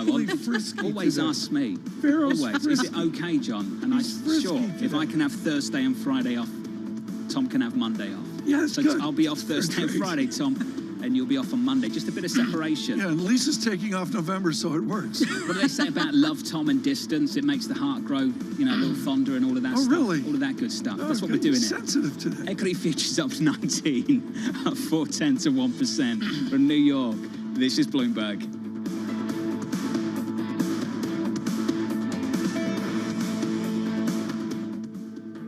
With the First Word News, I'm Laura Wright. The US and Chinese governments have made some incremental progress in their economic and trade negotiations. Treasury Secretary Janet Yellen and China's Vice Premier Liu He held their second call in around 4 months. Beijing described the conversation as pragmatic, candid, and constructive. China has repeatedly said the US should lift tariffs on Chinese exports imposed during the Trump administration. Senate Democrats have moved closer to an agreement on President Biden's economic agenda. Senator Joe Manchin expressed optimism there could be a deal this week. He's been pushing to shrink the size of the social spending package. Still, some House lawmakers raised doubts about the terms of the deal being discussed. Singapore is taking another step toward reopening borders and reviving its economy. The country will allow fully vaccinated people arriving from Australia and Switzerland to enter without having to quarantine, starting on November 8th. Singapore recently opened so-called travel lanes with 10 other countries, including the US, the UK, and Germany. UBS has joined its Wall Street rivals with a third quarter profit surge. The Swiss lender's wealth management fees soared the most in 3 years. Like a number of banks, UBS is looking to Asia to boost profits. I'm strategically football on China. Absolutely. Who can't be, right? We country very well. We're very successful in the country, both in the onshore business and the offshore business. We have a very good combination of businesses in the wealth, IB, and asset management business, and we plan to invest more. Meanwhile, UBS is starting a digital wealth manager in the US. It's targeting customers with less than $2 million in assets. Global news 24 hours a day on air and at Bloomberg Quick Take. This is Bloomberg.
Access the financial world on demand.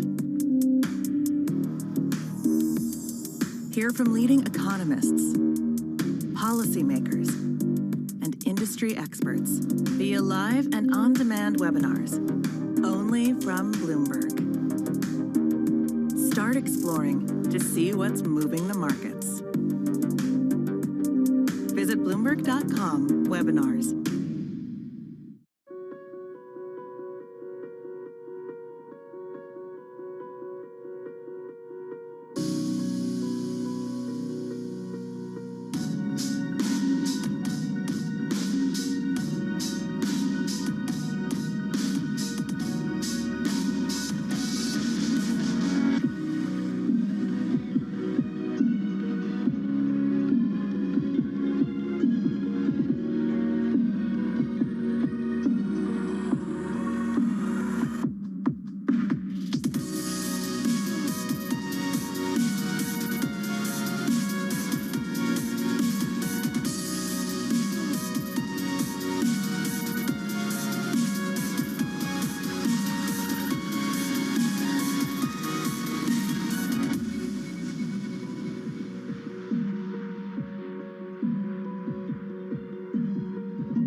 From New York City. We're here in London, in Sydney, in San Francisco. 9 a.m. in Beijing and Shanghai. Good morning, everyone. Have a great evening.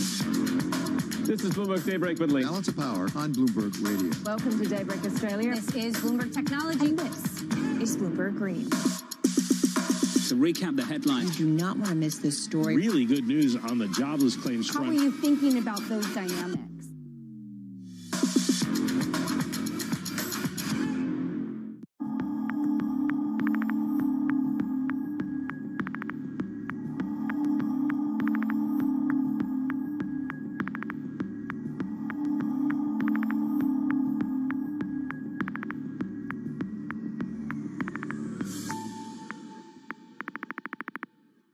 I think what we've seen during this period of time is that communicating via video is not a fad. We are using it in all aspects of our lives, for work, for learning, for communicating, for staying in touch. Every Friday with 30 minutes dedicated to fixed income, I'm Jonathan Ferro. This is Bloomberg Real Yield.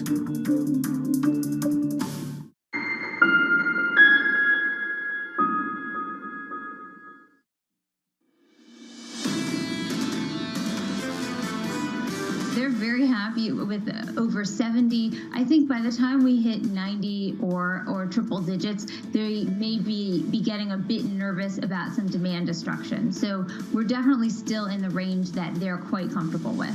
Wonderful to hear from Ellen Wald, the Senior Fellow at the Atlantic Council. Just fantastic, which is why you spoke to her after I left yesterday. Yes. Tom, thanks for doing that. Well, you were working on another property. Tom Keane, Lisa Bramett, and Jonathan Ferro. Your equity market shaping up as follows. All-time highs, and we add some weight to that rally on the S&P 500, up another 20, advancing 0.4%. Yields in, Tom, about a basis point on 10s to 161.50 euro dollar. Stronger euro here, euro dollar positive 0.1% to 116.19, and crude with an 84 handle, just about up 0.4% at $84.10. Yeah. Tom, I have no idea if this source is verified or not, but on Boiler Up, here's the history. Oh, really? Joe Tiller coached in Purdue from 97 through 08 and was loved by most students at the time. But before coaching at Purdue, he had coached at the University of Wyoming, also known as the Cowboys. During his time at the University of Wyoming, Joe Tiller used the phrase cowboy up, so he adapted that, Tom, to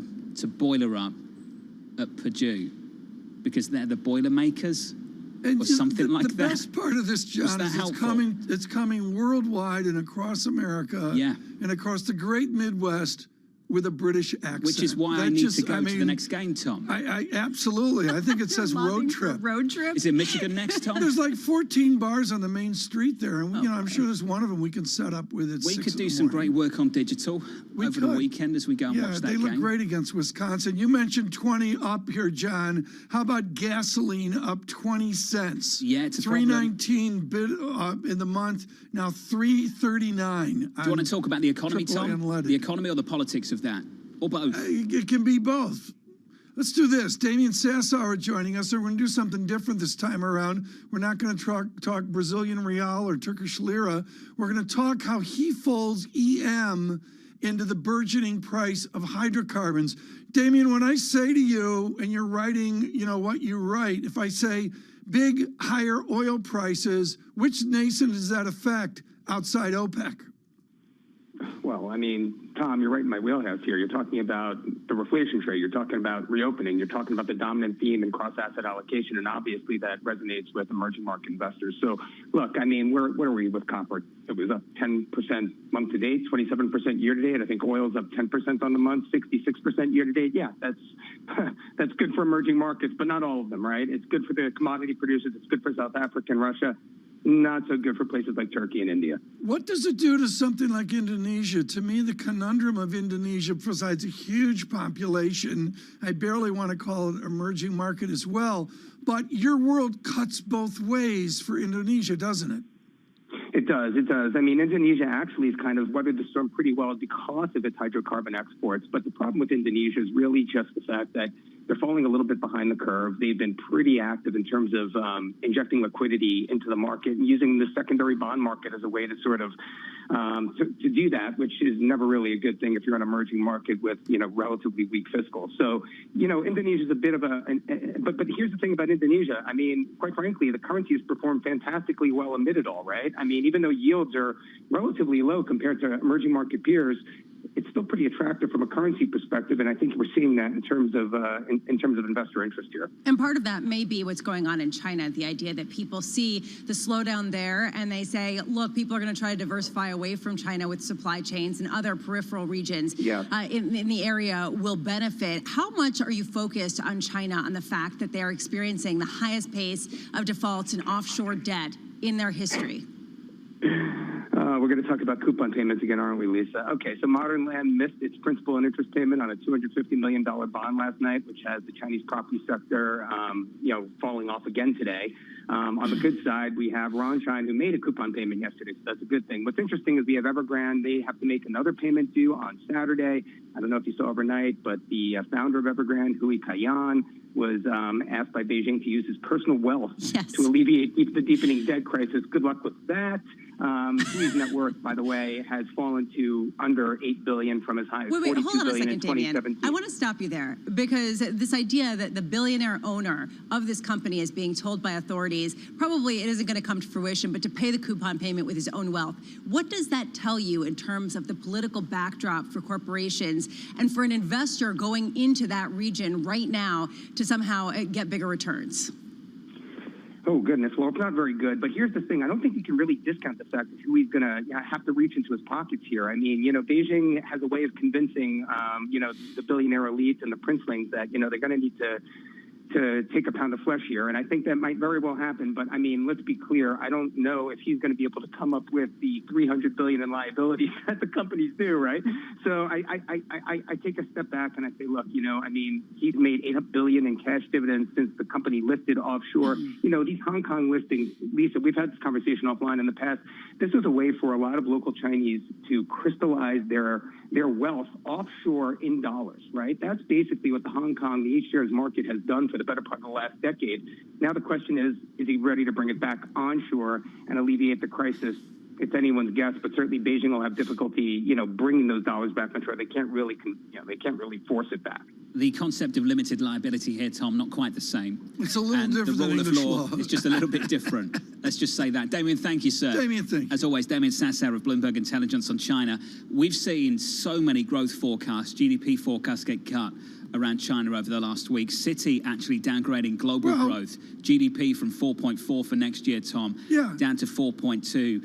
And the earnings downgrade is something they're looking out for. They say the following. My producer Jamie sent this one over. EPS downgrades are not necessarily fatal for markets, but when combined with monetary tightening and reasonably high valuations, it makes us nervous. Some nerves, Tom, into 22. Yeah, John, I think you were working on one of your other properties. Earlier, we had Gabrielle Santos on, and she talked about the new China, and it's a really sophisticated look here at what the new China looks at after the Olympics, after the pandemic. I mean, I'm sorry, she's dead on. It's an absolute mystery. It's 8:25, Tom, so typically, Lisa, getting ready for the production at 9 a.m., just a little bit I'm later. beginning to wind it Tom, down. you mentioned the Winter Olympics. Can you believe that's where we are still, given the trajectory of this pandemic, the origins of this pandemic, the fact that governments around the world haven't been able to get sufficient access to China to work out the origins of this pandemic, and we're talking about a Winter Olympics in China. And you mentioned presciently yesterday, John, Davos. Davos is scheduled, but who says? I mean, don't we have to see more news? We'll see the trajectory through Europe. I'm just surprised politically, Lisa, that this is how things have played out. I was unsure. If you'd asked me 12 months ago, do you think we'll have a Winter Olympics in China, given how things would govern relations between various countries, I was skeptical. This goes to the same conversation that we have with our political guests who come on and saying it's getting really dicey between the U.S. and China. There is a new relationship that's much more controversial and much more pointed. And then you speak to investors and they say, you can't avoid China. You got to keep going into China. Or you say, you hear UBS's CEO come out and say that they're full bull on China. This dissonance is there as well. John, you've created a firestorm here. This is from Battleground, Indiana. What are they saying? They're saying boiler up, and I didn't know this. Harry's Chocolate Shop is a bar. Okay. We're learning. Thank you, Battleground, Indiana. Is that on the stop? Is that on the tour? I have no idea. Another stop on a tour from Europe to Indiana, from New York. This is Bloomberg.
As Magnus TV in Facebook since I'm streaming Axie Infinity.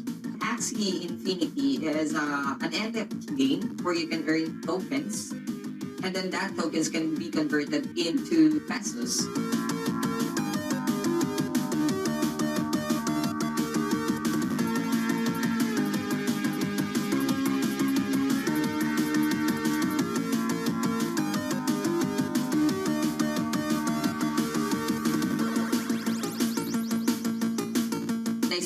I'm playing almost 4 to 5 hours a day. I'm earning, I can say it's really a lot of money. It can help to sustain my family needs and also to sustain my own business that I'm starting.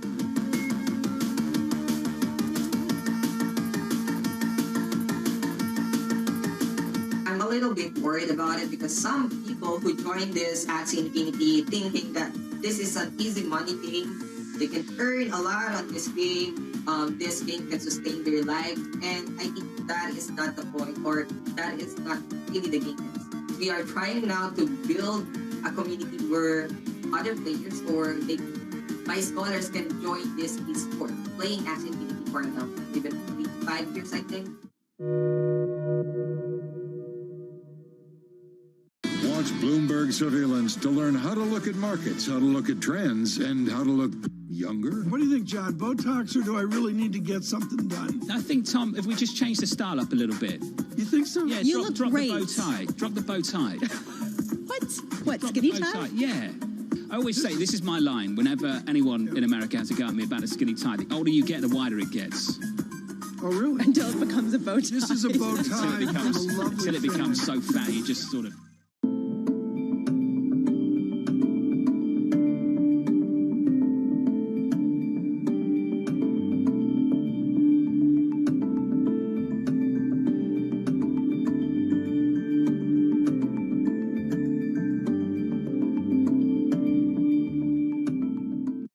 BSO Now is your online home for weekly Boston Symphony Orchestra and Boston Pops performances. See new concerts that go behind the scenes, plus acclaimed archival concerts. Visit bso.org/now, where the music plays on. BSO season sponsor, Bank of America.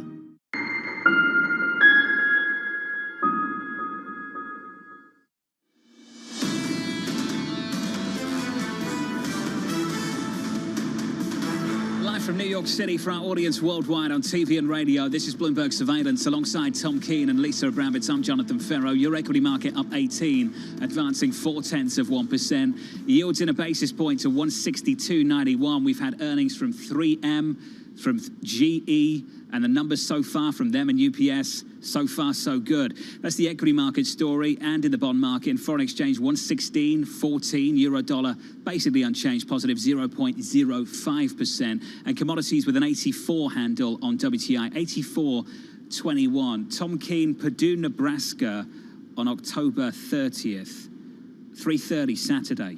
You ready for this? I am. I asked management if we could expense the trip. Did you? Absolutely, it will be less than your daily Ubers, was the response. Oof. That's the official response. I thought that was kind, Lisa. Oh, yeah. Tom, we can go. Oh, yeah.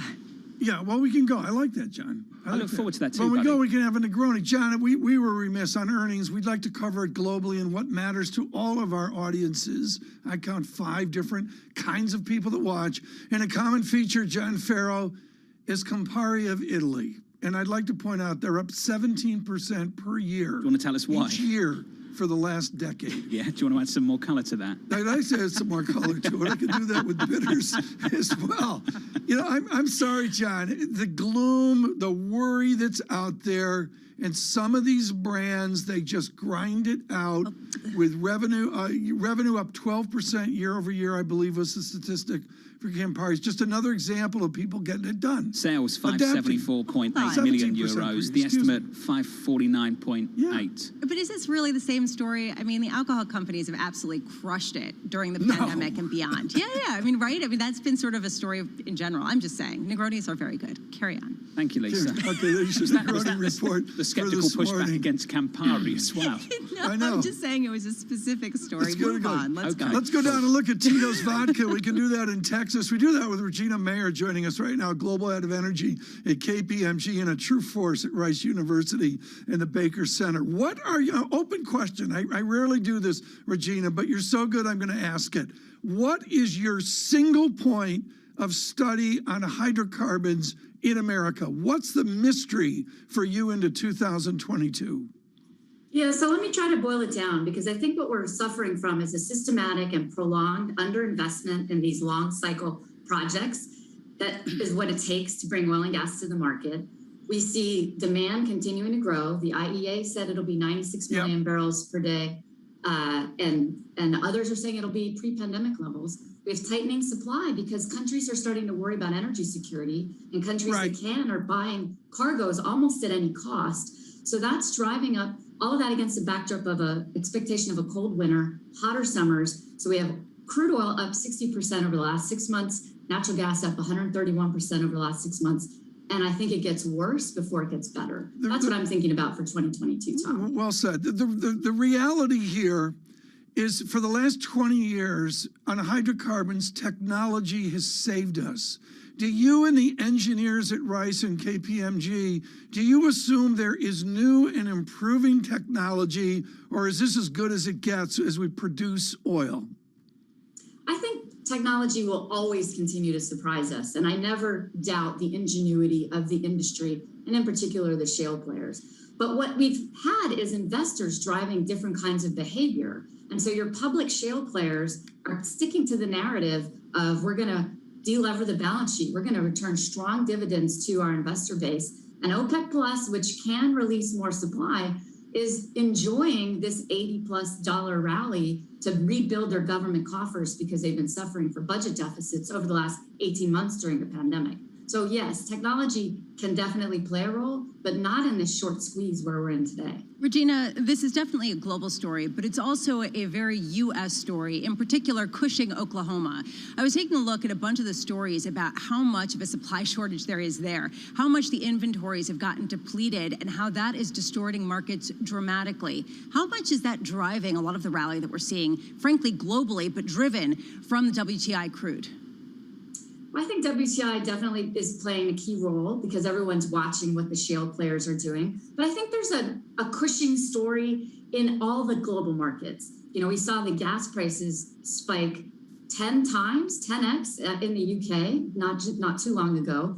There's, again, an energy security story there where 40% of natural gas supplies into the European continent come from Russia. So when we look at tight supply choke points, like Cushing, like some of the systems in the North Sea, even what OPEC Plus is going to do, those little bubbles create the overall geopolitical story and drive a global commodity price that's really extraordinarily healthy right now. What does $100 barrel of oil do, say, at the end of this year, early next year, as many people are predicting?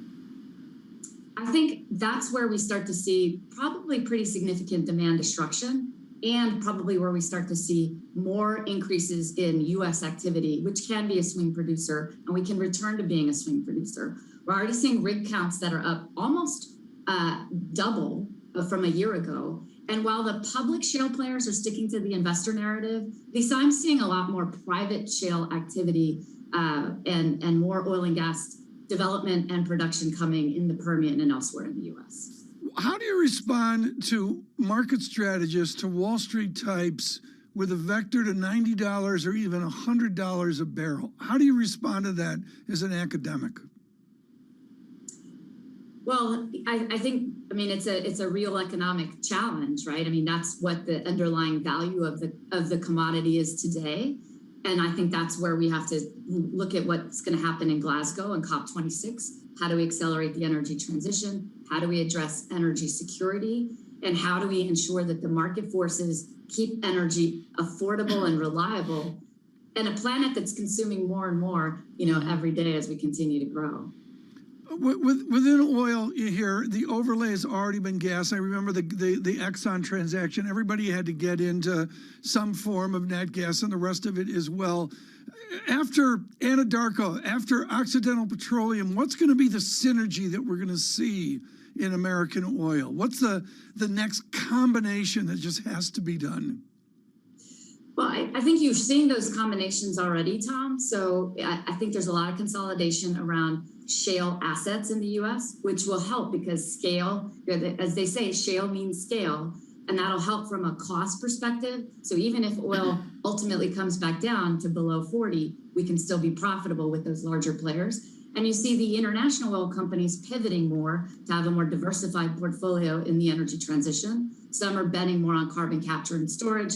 Others are betting more on hydrogen batteries. Others are betting more on renewables. So I think you'll start to see a bifurcation of the traditional energy company strategy with sort of the new energy company strategy. And that will help balance the power needs that the planet has today, as we pivot into the energy transition. Regina, Glasgow and COP26 will be very interesting to see. Regina, before we let you go, there's been a dilemma for a lot of investors that want to move toward more ESG type strategies, that want to seem like the good guys investing in greener energy. And they have missed out on a rally that's been dramatic. And a lot of analysts have come on this show and said, if you invest in oil companies, you'll do great. How do you sort of see that developing in terms of investors both getting the returns, but also being able to sleep at night with how they're putting their money to work?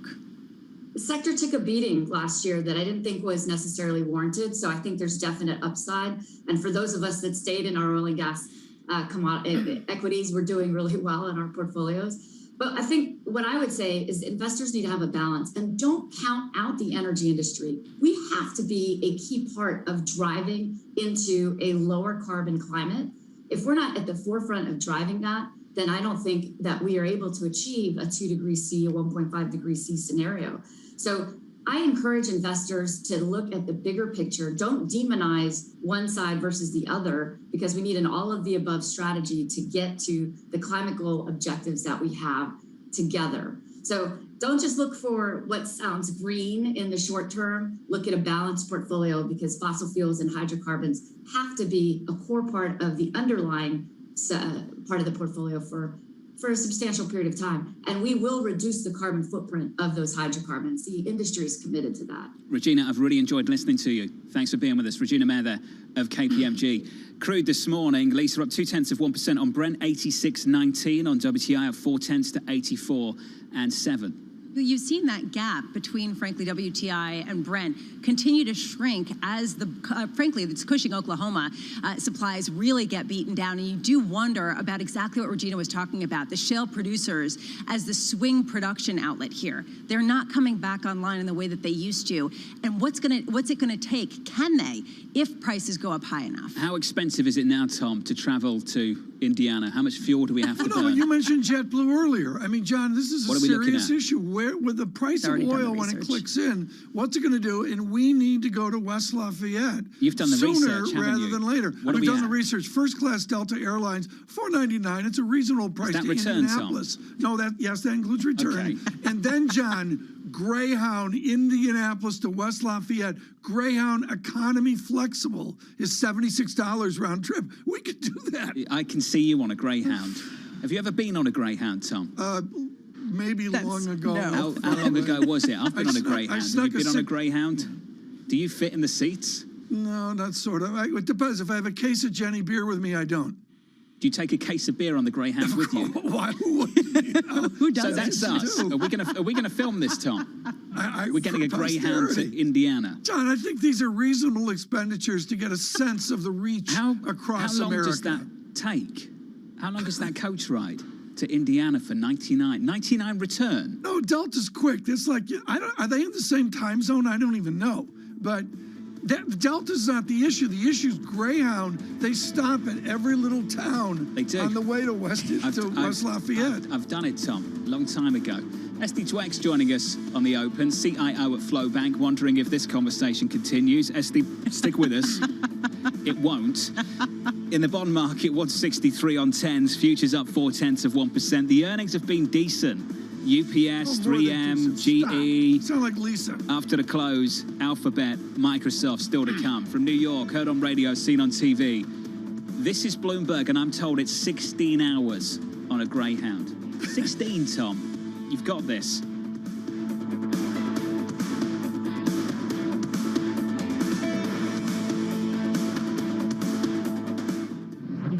With the First Word News, I'm Laura Wright. President Biden will probably be unable to keep one of his key campaign promises to roll back Donald Trump's 2017 tax cuts. There is unyielding resistance among even some in the president's own party to raise taxes. The president already has acknowledged there aren't enough votes to raise the 21% corporate tax rate. UPS posted a third quarter profit and revenue that beat estimates. The package shipper also raised its guidance for the full year. UPS's earnings were driven in large part by pricing gains. The company's price per package rose 12% in the US. Drug maker Eli Lilly has raised its full-year forecast. The surge in coronavirus cases spurred demand for its COVID treatment, especially among the unvaccinated. Lilly's third-quarter earnings fell just short of estimates. Meanwhile, the company says it is seeking accelerated U.S. approval for its experimental Alzheimer's drug. China has told the billionaire founder of Evergrande to use his personal wealth to alleviate the property developer's deepening debt crisis. Bloomberg's learned that Beijing's directive came after Evergrande missed an initial September 23rd deadline for a coupon payment. The demand adds to signs that China is reluctant to orchestrate a government rescue of the company. Global news 24 hours a day on air and at Bloomberg Quick Take, powered by more than 2,700 journalists and analysts in more than 120 countries. I'm Laura Wright. This is Bloomberg.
When you look at technology, how should we be looking at big banks and technology? Technology is our friend. So it's helping us transform the bank fundamentally. And in fact, we're speaking, I think, as we speak, to our shareholders around what we've done and how we've transformed the bank. We also see technology, and technology companies as partners. So some Not of our rivals. You know, we know that there are big parts of what have been our business historically that will be absorbed into convenience platforms. And by convenience platforms, whether that's Amazon or Facebook or Alibaba or Tencent or something like that, those are platforms that are just very convenient for people to conduct their day-to-day financial affairs. And it'd be very difficult for a bank to compete with that. Now, in some cases, I'd say, let's say in Africa, we are setting up a competing platform to the convenience platforms. And we're working with technology companies and mobile telephony companies and others to create a platform of our own. But for the most part, we're going to be playing on somebody else's platform. This is a market that over the past few weeks has made it clear it wants to go higher. It got a little spooked by the idea that geopolitical tensions are rising.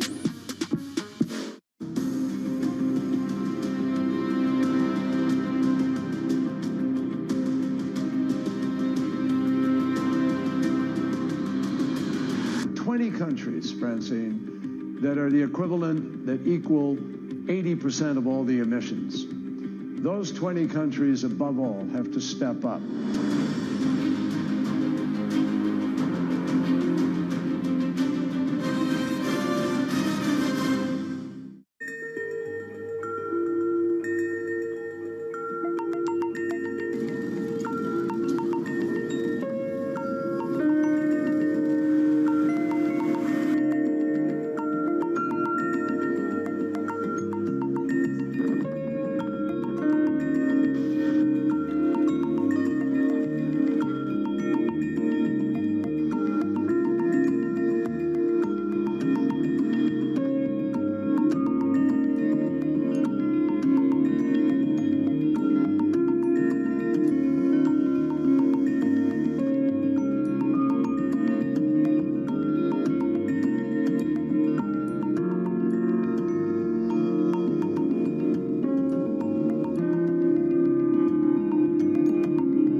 Crypto, you have a world of young people that want their own financial system and their own culture. And it is very powerful, and I'm a big believer in it.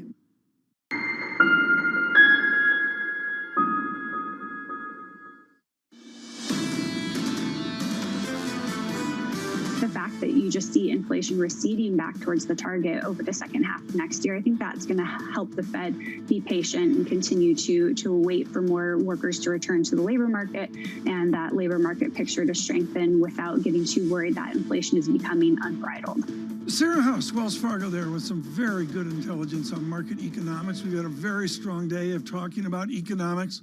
Finance investment, we're focused on earnings. For Lisa, futures up 18. Look at Lisa, the VIX, 14.99. Yeah, kind of not doing anything. The amazing aspect of no volatility at a time when people still have so much economic uncertainty, Tom. And what's so uncertain here within the great move of yields moving from a high level, think Volcker, on down, is you can count the bear markets on one hand and they have fingers left over, and someone who's done that is Barry Ritholtz with Bloomberg Opinion Now, and we're going to go someplace, Barry, right now that maybe is just starting.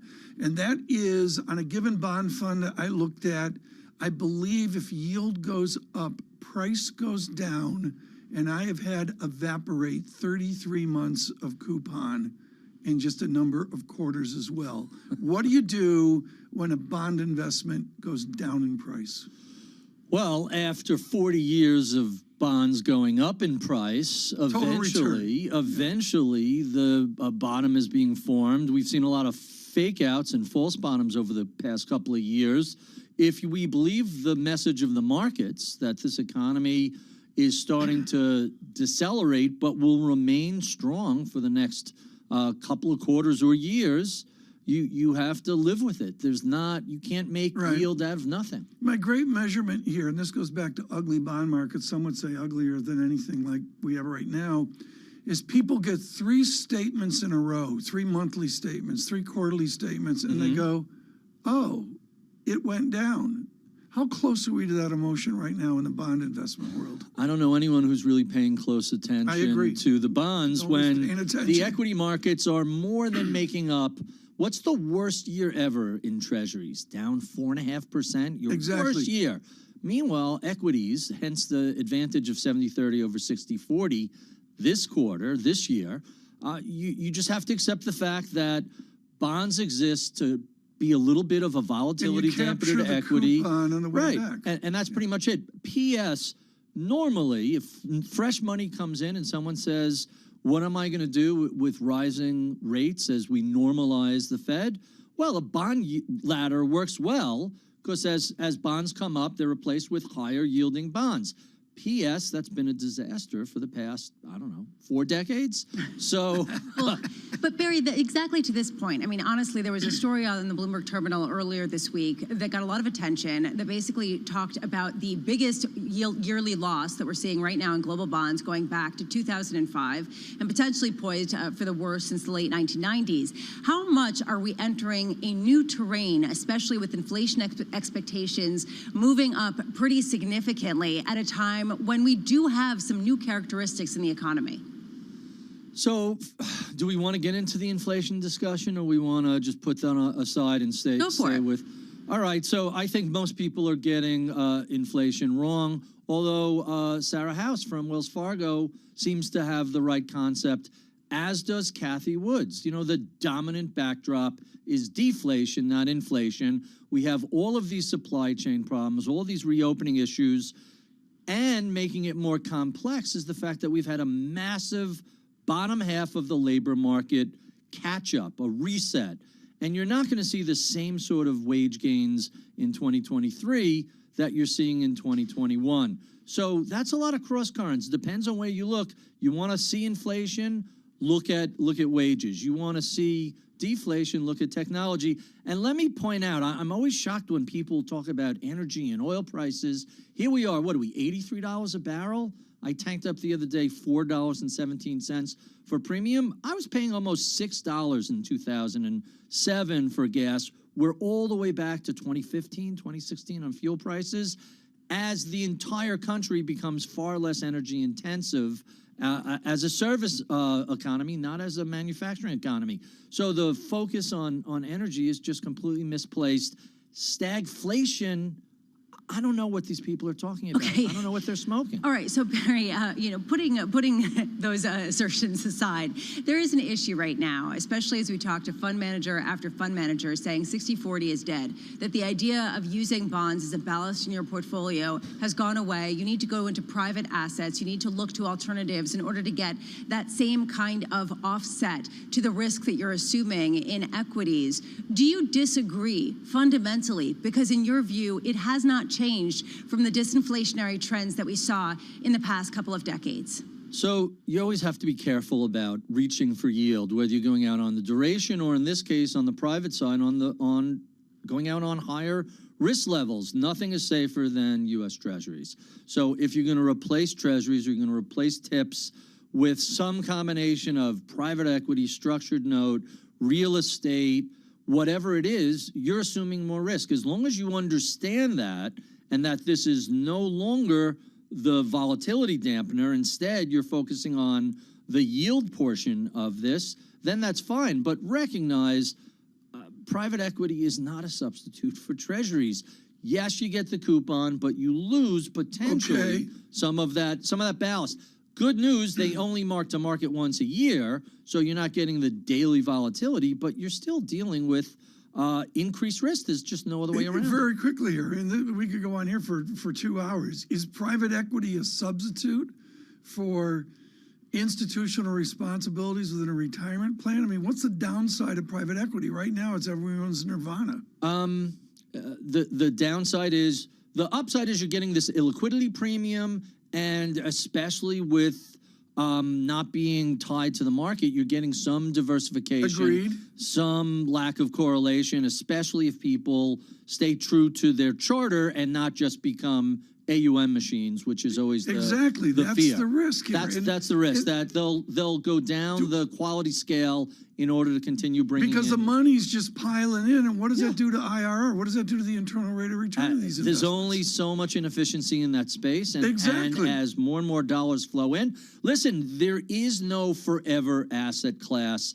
Everything eventually becomes so efficient that the returns relative to the risk have to moderate, and that's what you're seeing take place in private equity. P.S. I don't know if it's at 5 trillion or 10 trillion, but eventually we'll hit that number. This is a really, really important conversation. We'll continue this with Mr. Ritholtz. The idea of arbitraging away the return of private investments. Maybe that's a story for next year or even the following year. Barry Ritholtz, of course, writing it up for Bloomberg Opinion, and he's got a podcast that is better than good, to say the least. Lisa, your observation on futures up 17. The idea here, you can't keep them down, and that people are talking about how earnings are actually delivering what people were expecting, and we've stopped talking about valuations anymore, and how they are largely pinned to this idea of a low yield for longer environment that Barry was just talking about, and I think that's very much the story right now. I'm going to look for dynamics in the interest rate market as well, with the 10-year real yield negative 1.05. That's new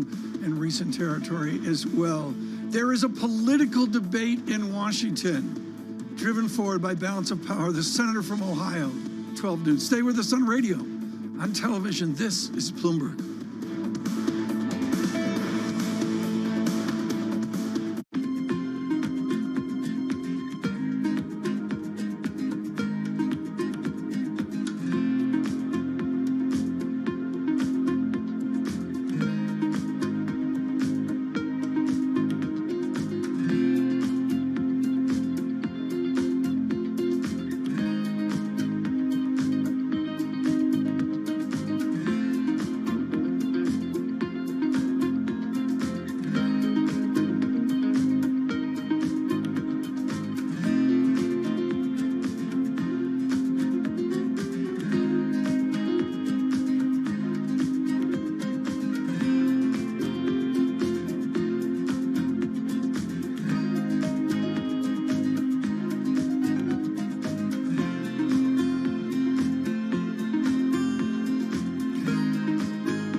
So the 1972 Madison Square Garden eyelet jumpsuit, which is arguably, from what we're finding out, probably one of the most important jumpsuits of Elvis's entire career.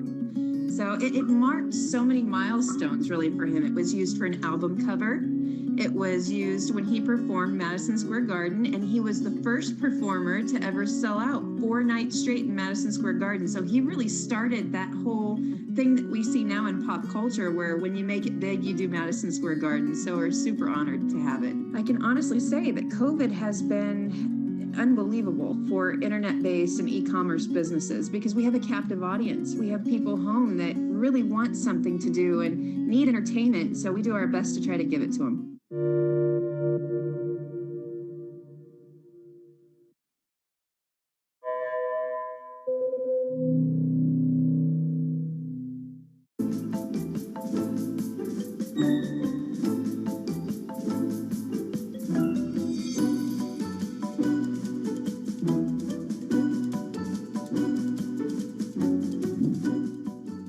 So if someone wants a leader, is it better to find a general or an admiral? That's like asking me to say, who do you love more, your son or your daughter?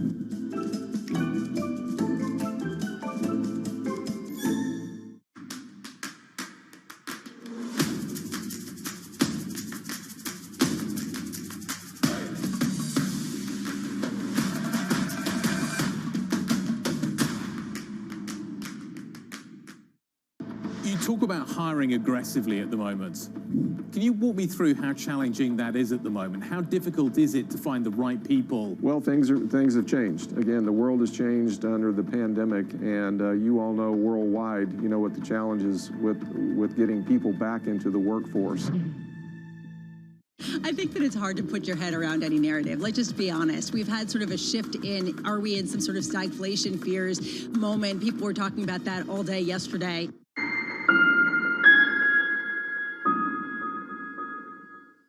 All-time highs into Tuesday, and the earnings are looking good. Better than the weather anyway. From New York City this morning, good morning, good morning. Your equity market with a lift up 18 on the S&P, advancing 0.4%. The countdown to the open starts right now. Everything you need to get set for the start of U.S. trading. This is Bloomberg, The Open, with Jonathan Ferro.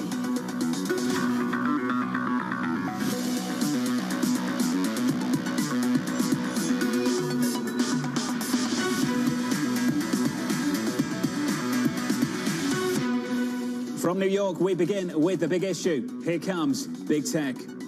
We've got the majority of S&P market cap coming in. Big tech. Big tech.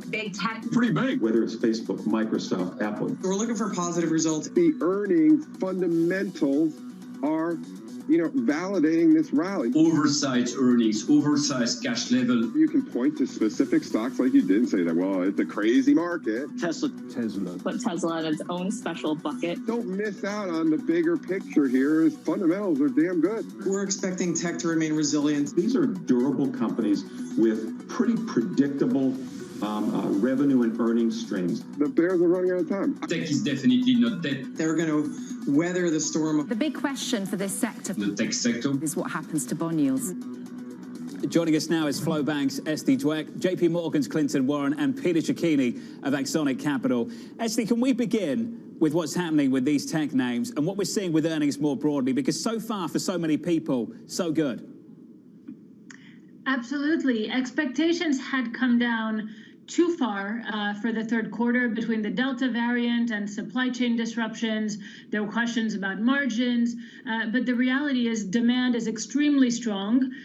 The Delta variant was dealt with quite well. Companies have learned to be adaptable. And it isn't really surprising to see strong earnings, but the market had become a little bit too pessimistic and underestimated both companies' ability to adapt and consumers' will to continue to spend. Pete, the ability of these companies to adapt has been absolutely phenomenal. If we just bring up some of the names, not just pre-market, but over the last year, Alphabet's up by almost 60%. Microsoft, a quiet rally of almost 40%. Pete, these have been some big gains on a big year for these big names. Yeah, they certainly have. And as you know, over the years, as we've had many conversations, I've never been one to bet against big tech. I usually have been focused more on small cap equities and in sectors where I feel like there's some sort of, an idiosyncratic edge within a sector. Big tech has done an incredible job adjusting to the environment, and the levers that they can pull are simply unavailable to most other companies, especially given the pricing power that they possess. Looking ahead from here, we've got some earnings a little bit later as well, after the bell from Microsoft, after the bell from Alphabet as well. Just looking ahead, Clinton, where are you comfortable in this equity market at the moment? Where precisely? Yeah, I mean, this week we have 30% of the S&P 500 market cap reporting, and my focus is going to be, is the trend going to continue? We've seen 66% of companies surprised on the upside on revenues, 80% surprised on earnings, and my thought is, like, will this continue? And for me, I'm just going to be listening to what happens on these earnings calls. What's going to happen with supply? What are they doing to beef up their supply chain constraints? What's going to happen with demand? What is their forecast for demand, not only in Q4, but for the first half of 2022? And are they going to be able to pass on these inflationary costs to their consumers? I think the companies that have moats around their business, that have strong positions, will be able to, and they'll be able to protect their margins. The companies that won't, will not. So we think that there'll be another strong earnings season this quarter, next quarter, and 2022 and 2023. You wonder where Amazon fits into that. We'll hear from them later in the week. We'll hear from Apple as well this coming Thursday after the close. We've heard from Citi already. Clinton, work with me here. Citi came out and cut its global GDP forecast and raised the issue around EPS revisions as well. And this was the quote: EPS downgrades are not necessarily fatal for markets, but when combined with monetary tightening and reasonably high valuations, it does make us a little bit nervous. Just looking ahead to next year, Clinton, how does all that stack up for you? Yeah, I mean, for me, financials is a place that one should really, really look to focus in on. There's going to be a steepening yield curve, which is great for banks. Banks are starting to see better things in their loan books. They're starting to release loan reserves back into their earnings. So I think financials is a place that I would anchor in this barbell approach of having something that will do well in an increased yield environment. So I'm not scared to dip into banks at this point in time. Esty, do you share that view?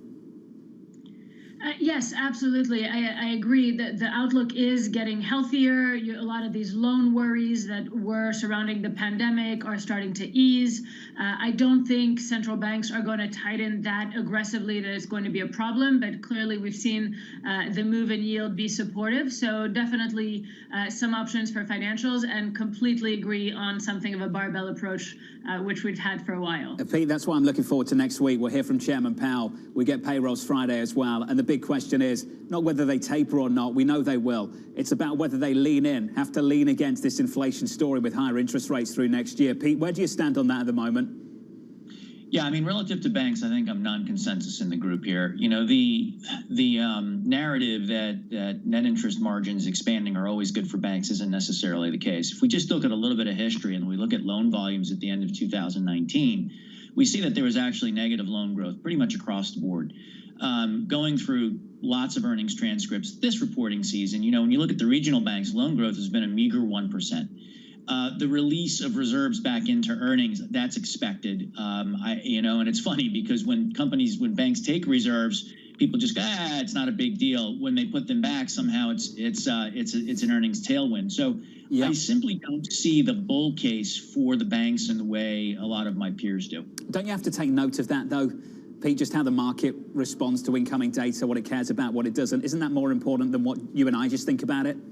Certainly. Look, you know, perception is reality at a certain point in time, right? I mean, we can look at this market and look at some of the things that are going on, whether it's the SPAC craze in recent days or how the market reacts to Tesla receiving $100,000 car fleet order from Hertz. None of those things make an awful lot of sense to me. So I agree with you. Perception is reality here. However, fundamentals do provide the anchor over the longer term, and loan volumes simply aren't picking up, and I don't see the catalyst for them to pick up much more on a go forward. You mentioned Tesla. It's trading a little bit softer in the pre-market, down by 0.2%.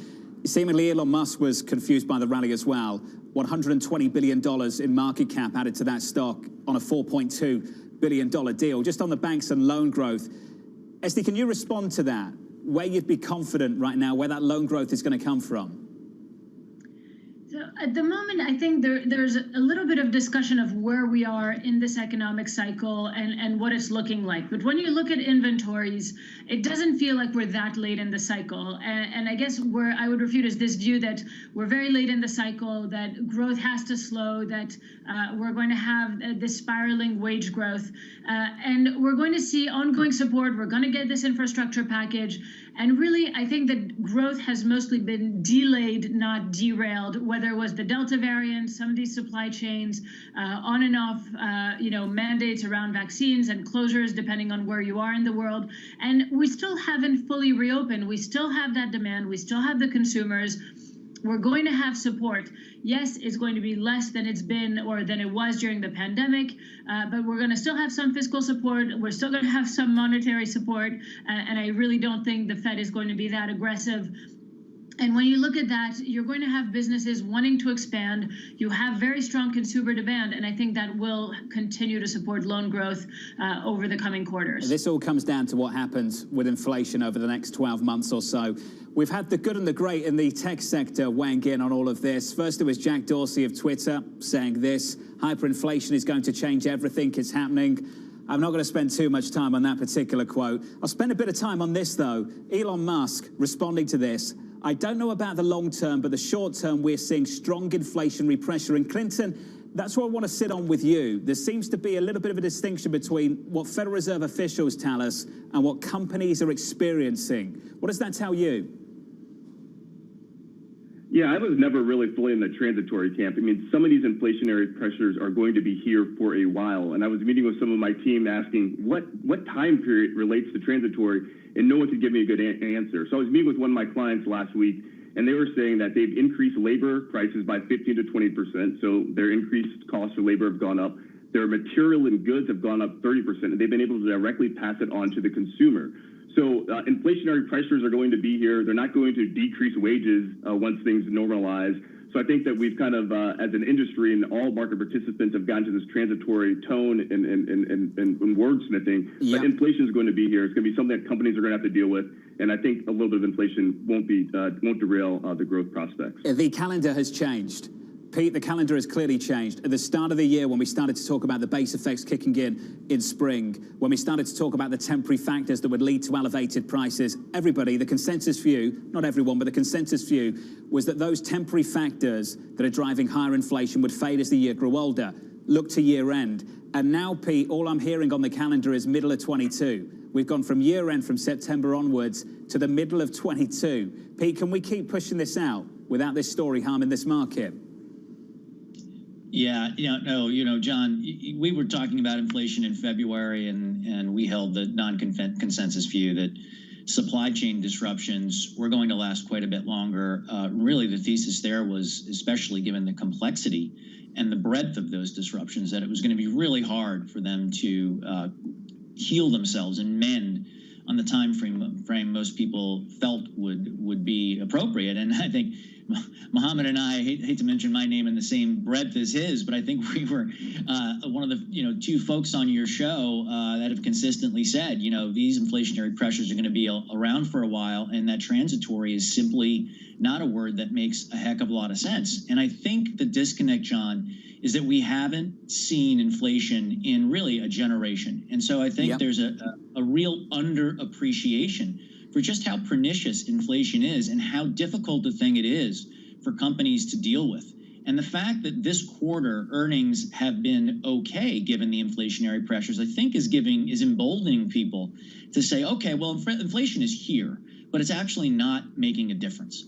And I think people are going to be really surprised that on a go-forward basis, it will start to make a difference to company earnings. Pete, that's what I want to pick up on. For a lot of people, including yourself, that called the arc of the data accurately inflation, turning out not to be transitory.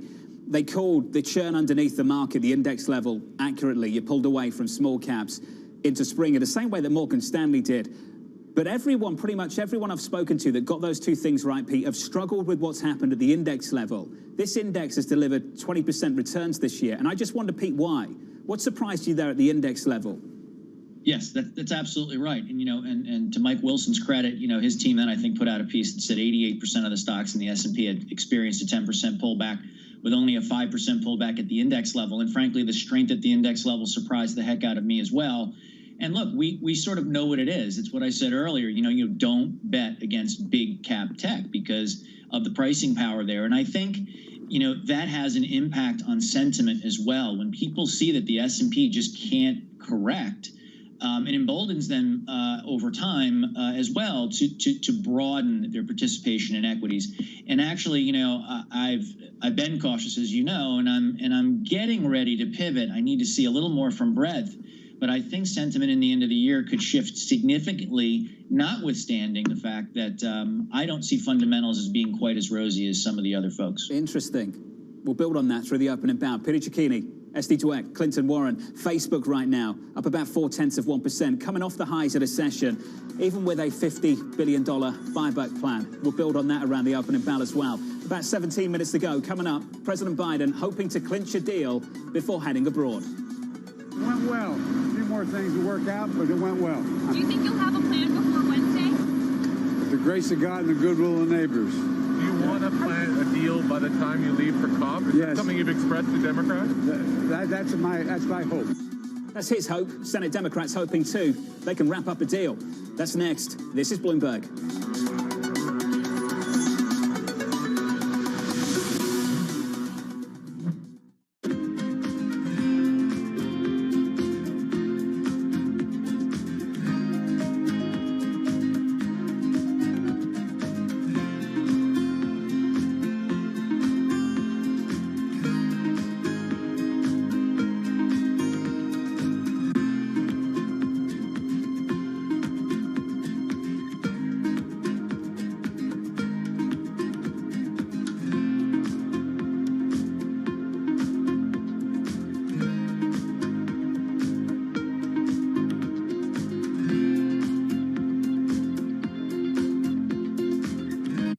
China is a gigantic part of our economic life and will be for a long time, for our lifetimes. But that does not mean that we should be naive in the way that we look at our critical national infrastructure, the way we look at, you mentioned nuclear power, you mentioned 5G technology. Those are all legitimate concerns that any government, many other governments around the world have. But I've said this many times, it's worth repeating, I am no Sinophobe, very far from it. Do you think you're the last Sinophile in the cabinet?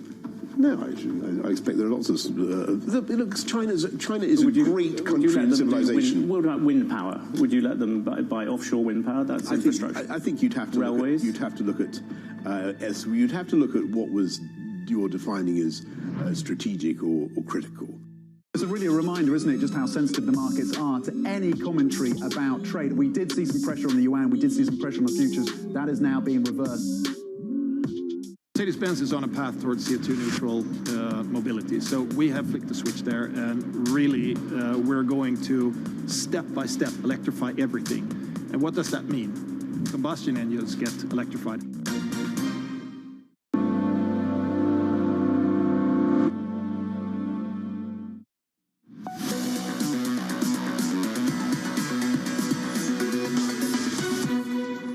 Let's get this done. Let's move. What are we doing? What in God's name are we doing? You hear these numbers, 3.5 trillion or 1.75 trillion? We pay for it all. It doesn't increase the deficit 1 single cent. So let's get to work. Let's get to work. The message from the President of the United States continuing his push for a spending deal with lawmakers moving closer to an agreement. Senator Joe Manchin adding to the optimism, saying the following: having it finished with all the T's and I's and everything will be difficult from the Senate side, but as far as conceptually, a framework should be feasible. Joining us now in D.C. as our Washington correspondent, Anne-Marie Hordern. Morning, Anne-Marie. Good morning, John. I'm still waiting to see where we're going to get those crossing of the T's and dotting the I's. There's a number of questions that remain, like paid leave, like what's the climate package going to look like? How are they going to pay for it, given the Senate's Finance Committee is working on a completely different tax proposal that the House Ways and Means Committee had proposed, and also the top line figure. They are still squabbling over exactly how much this is going to cost. So there does seem to be some progress in terms of a meeting of the minds on some issues. There's still a number of questions, and Senator Manchin is actually right now speaking with our very own David Rubenstein at the Economic Club of Washington, D.C., and he joked, Jonathan, about the fact that he doesn't really know where he stands or where his party is, where he belongs, and that just goes to the heart of what the president has been trying to do, bridge this gap of a massive divide between the progressives and the centrists. And even if they were to be able to come to a framework before the president is wheels up to Europe, there's still no matter of fact that they would take that framework and it would be enough for the progressives to vote on that hard infrastructure package, which, Jonathan, you and I know they have a soft deadline for October 31st. Anne-Marie, we're just sitting on those pictures right now. Do you want to watch this? You can watch it on LiveGo if you're a Bloomberg subscriber. Anne-Marie, many people have referred to the senator on the left of the picture as President Manchin. What I find difficult here, if they come to an agreement with him, does that same agreement pass the House, or does the House push back? It's a great question. President Manchin, President Sinema, President Sanders, the power of each individual senator. And this is the moment the president said at that town hall in Baltimore with CNN that when you have 50 Democrats in the Senate, everyone is a president because every single one of their needs need to be met. And then, Jonathan, you posed the question of even if the Senate gets on board, they still have a very slim majority in Congress. They can only lose about 3 votes. What are some issues facing Congress? Well, the progressives want to make sure that their needs are met, especially with child care, Medicare, paid family leave in this bill. But also, there's a number of moderates in the House that want to make sure that SALT, those state and local tax deductions, they want to know what's happening with that plan. A number of other issues as well, climate. And then, of course, taxes, because Richard Neal, the chair of the House Ways and Means, he still thinks his committee's plan is looking better every and every day, which is why when you hear them talk about getting a deal in the next 48, 72 hours, you just sit there scratching your head because it just doesn't add up with the time that's left. Any headlines from this particular interview we'll bring to you on this program. Anne-Marie, thank you very much. AMH down in DC, still with us. SD Dweck, Clinton Warren, Peter Cicchini. Clinton, can you imagine the very real prospect that this administration, this Congress, doesn't pass a corporate tax hike? Can you imagine that? Well, it seems more likely now than it did a few months ago. I mean, what I've learned in my career, it's very hard to handicap when and how Washington, D.C. is going to do. I'm still waiting for the physical infrastructure package, the $1.2 trillion deal to come to fruition. I guess they're waiting for the human infrastructure package to come. But what we're looking at is that it's definitely going to be lower than the head number line of $3.5 trillion, probably somewhere 50% of that dollar amount. And it's all going to be, to your point, where and how are they going to pay for that? It seems like corporate taxes may be off the table, which is a complete surprise to me, but the market seemed to like that earlier this week. Now this billionaire tax and other capital gains tax seem to be more into focus. So we're watching it very closely and going to see how that's going to impact our clients and investment prospects going forward. I can't keep up. Every forecast, Esty, every market call, underpinning that, it's born out of a set of assumptions. When it comes to corporate tax rates, what's your assumption? Well, I have to agree. At this point, it does appear like we might not get the corporate tax hike. Markets had said they were prepared for it, and then maybe they weren't, and now they don't have to. Even if it went up to 25%, it was manageable for, I think, from a market sentiment and EPS perspective into 2022. As Clinton was saying, some of these other tax possibilities seem much more complicated and logistically are probably not going to be ready in the next 3 to 4 days. So it's a lot of question marks. I think the market is reacting well because no tax hikes are good, but I think it's a bigger question mark to think, how are they going to pay for this? And it's not necessarily as good news as you would think, because these are still big numbers and they do have to pay for it one way or another. So it's almost raising more question marks than just raising that corporate tax rate back up to 25% as had been widely expected for the past 6 to 9 months. Pete, when you hear the president say it'll be paid for, what do you actually hear? I hear something quite different. Look, this package, almost no matter what the form, is going to be far less efficacious than the previous $6 trillion in stimulus, which was very direct in terms of benefit to consumers, and it's still one of the reasons why consumer demand is so strong. I think that's a really important thing to keep in mind. And it is slowly wearing off. Household savings is approaching the levels pre-pandemic. So what I hear is, no matter what, we are going to get higher taxes. That is a fait accompli given the composition of the party that controls Congress. And the benefit is going to be questionable relative to the form as well as the time frame over which it's dispersed, and even an infrastructure package will be dispersed over at least a decade. And so it doesn't excite me all that much. It concerns me more. Peter Cicchini, sticking with us alongside SD Dweck and Clinton Warren. Can you just bring up that quote from Larry Fink? We're sitting down with Mr. Schwartzman over in Saudi Arabia on higher taxes. This is what Mr. Fink had to say on taxes. If we could find solutions where the money would be directed in a proper way, I would have more to give. I'm not even sure where that money is well spent now. Some really interesting pushback from the people you'd think might be in line to pay more. Look out for that story on the Bloomberg terminal. Coming up, the morning calls, and later, earnings season picking up. Wall Street gearing up for another big day for big tech. Alphabet and Facebook. Facebook behind us, Alphabet and Microsoft still to come a little bit later. From New York, this is Bloomberg.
OECD nations need to end coal use by 2030. Developing nations need to follow suit by 2040.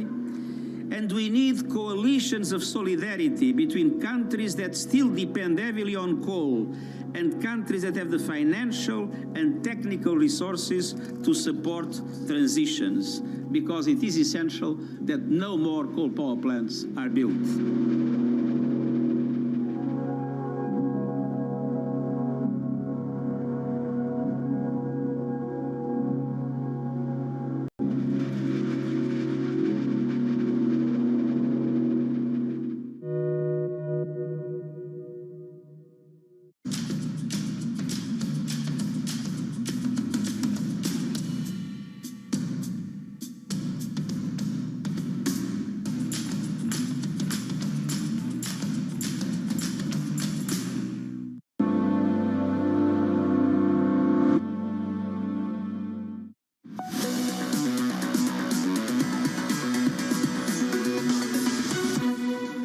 Five minutes away from the opening bell, here's the price action for you. Up 0.4% on the S&P, advancing about 18 points. On a Russell, up 0.2 on the Nasdaq. We're flying up 0.6%. That's the price action. Here are the morning calls. First up, Berenberg downgrading Kimberly-Clark to a hold, seeing a number of headwinds due to continuing supply chain disruptions and raw material shortages. That stock is down 0.6%. Your second call from BMO, downgrading Intel to market perform, expecting profitability to suffer over the next few years, given the rapid increase in spending. And finally, Rosenblatt upgrading Facebook to a buy after its quarterly results. The analysts saying that shares are currently looking oversold. We're negative there by just 0.09%. Coming up, earnings season marching up. Some of the biggest names in tech reporting after the close, including Microsoft and Alphabet. From New York, this is Bloomberg.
Bloomberg has enhanced search on the terminal to deliver what you need when you need it. Now, you can simply type phrases in everyday English in the command line. Compare financials. Find people. Analyze markets. You can enter phrases or ask questions. What do you want to know today? Ask a question or visit SearchGo to find answers now. Right now, about half of U.S. households invest. We'd like to get that number up to 95+%. Investing should be as ubiquitous as shopping online. It should just be something that people do. Every Friday with 30 minutes dedicated to fixed income. I'm Jonathan Ferro. This is Bloomberg Real Yield.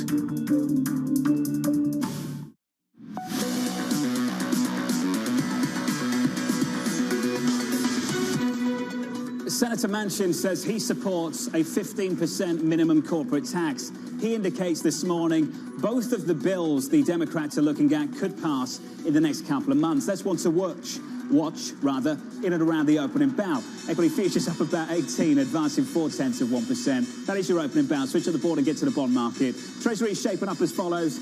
Yields unchanged, 162.73. The FX market, euro dollar unchanged at 116.13. And crude, WTI had a look at 85 and it now pulls back to 83.76. I'll try and break down this equity market for you and bring it up on a Bloomberg terminal about 15 seconds into the session. The S&P 500 positive 0.06%, now 0.45 or 0.6%. Industrials, bottom of the pile, down 0.2%. We'll keep the focus on big tech. Earnings very much in full swing. Facebook edging higher following those results, giving the tech sector a lift with Alphabet, Twitter, Microsoft still to come after the close. With us on this story and a little bit more is Bloomberg's Ed Ludlow. Morning, Ed.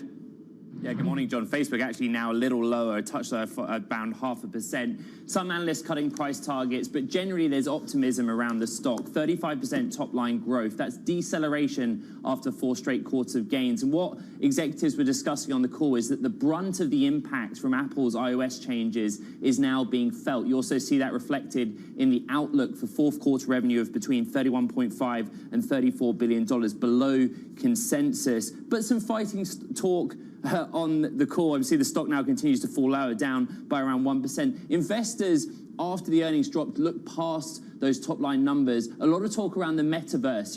If you bring up some of the R&D commitments over the last few quarters, Facebook expect to really ramp up their investments in the metaverse. A number of analysts picking that out as a future boon for the stock. But this is not something that's going to be profitable in the near term. This is an end-of-the-decade target for Facebook, according to Zuckerberg. As you said, we have Microsoft and Alphabet after the bell. If you come into my Bloomberg terminal, this week is fascinating. Investors to date so far have seen technology as the reliable place to go in the market for top and bottom line growth. But as you can see there, quite clear, the NASDAQ 100 well above its 10-year average of 20 times profits, which are expected over the next 12 months. With rising rates and already stretched valuations, you have to ask, John, what do these companies need to post to keep those stocks going higher? Ed, just quickly, on a tax story for some of these big tech names, Senator Manchin just saying he supports a 15% corporate minimum tax. Is that a big conversation on the West Coast at the moment, what this discussion would mean for them? Yeah, it is. And what you hear executives say across all of the big tech companies, particularly the likes of Amazon, for example, is that they would happily pay a higher rate of tax. In Facebook's case, this is why we're so sensitive to those top-line numbers, because this is a very high-margin business. And all we need to know is that ad environment broadly, if it's strong, then we usually see some kind of boon in bottom line as well. Ed, thank you. Ed Ludlow. On the West Coast, on Facebook and others. We'll hear from others after the close. We'll hear from Microsoft and Alphabet. Your market, stock market, the S&P 500, all-time highs intraday. We're up another 0.4% on the S&P. On the tech numbers, we caught up with Joanne Feeney of Advisors Capital Management. This is what she had to say. It's going to be a mixed earnings season, and investors should be prepared for that. Clearly we have some very strong secular drivers out there, and I think that the tech companies are really well positioned to continue to grow. On the other hand, we do have wages rising, and that could easily crimp margins. So the big questions investors should be thinking about this earnings season is which companies are able to pass along those higher costs into higher prices. It's a conversation about pricing power. We do that now with Esty Dweck, Clinton Warren, and Peter Cicchini. Esty, help me there where you're finding that pricing power at the moment. We're in this stock market. It's still relatively strong. Demand is just so strong in general that consumers are adapting to some of the change in prices.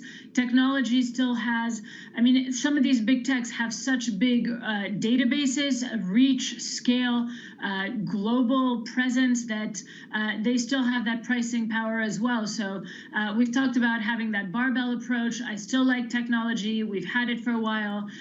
It's difficult to underestimate them.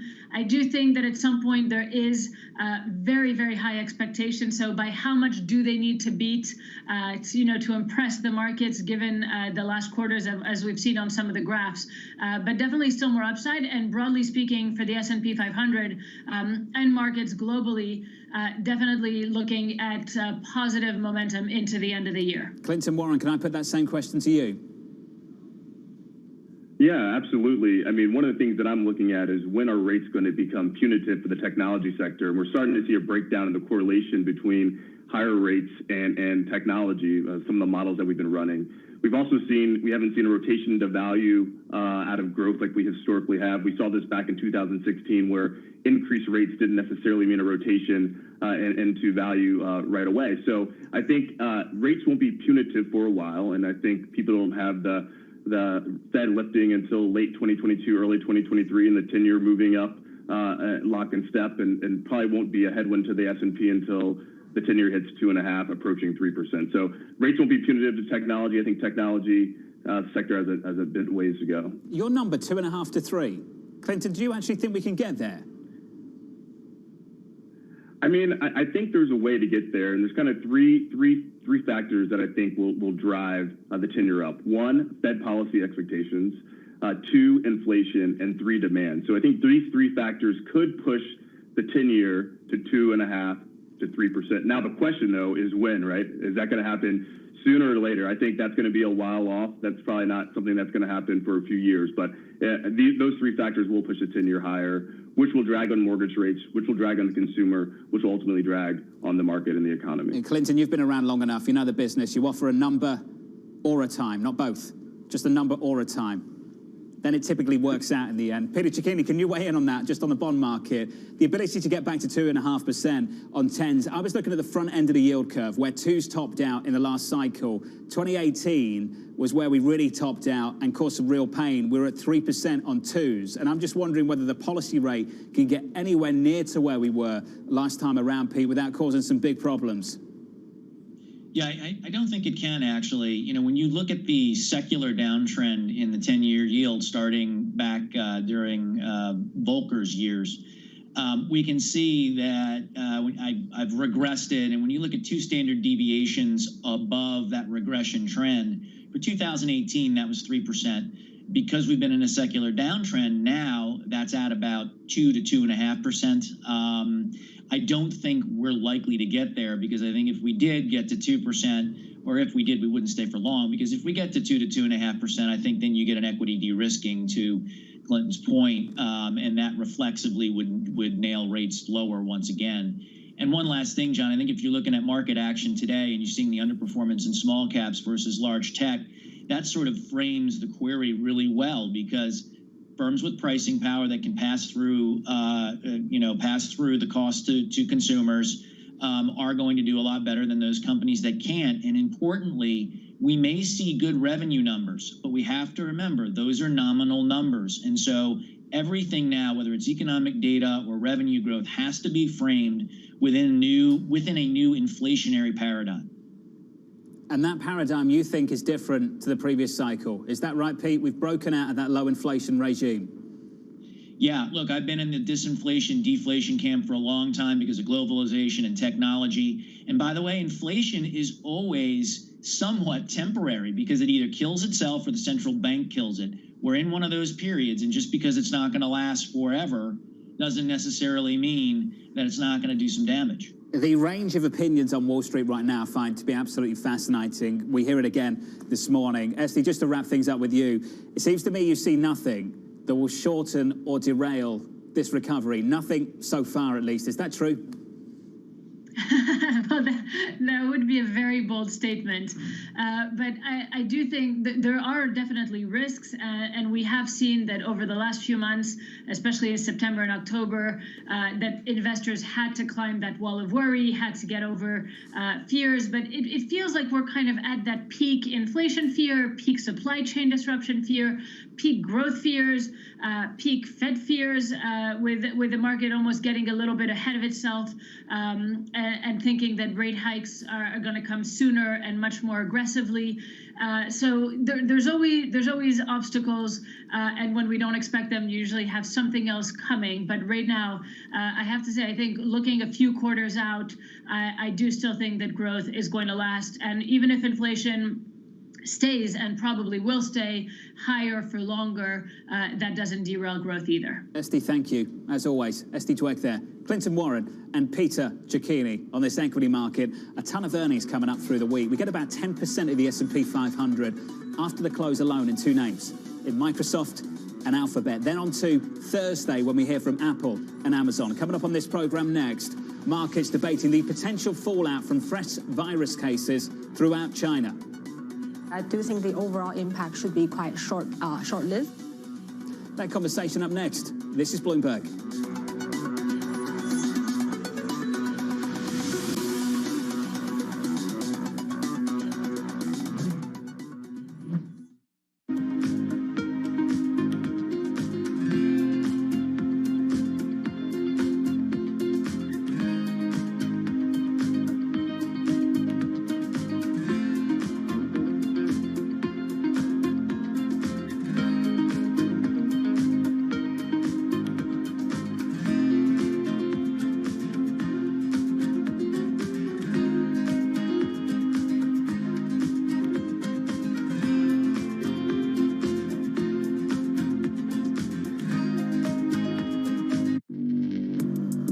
Access the financial world on demand.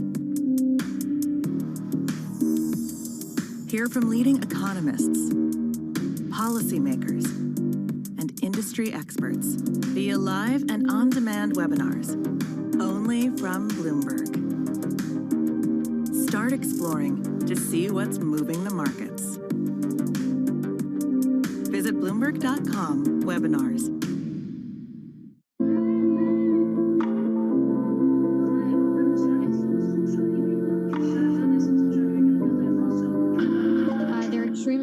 They don't know what to say. Again, they can't even fathom that they're out of Afghanistan. They're still in a state of shock and can't believe it.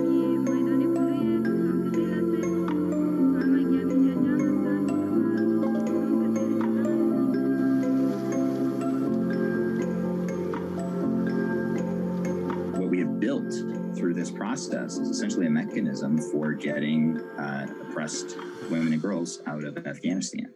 So we're actually going to circle up and see what resources we have left, to see what options we have left, what mechanisms we have left, and actually look at potentially trying to get more women and girls out of the country as well.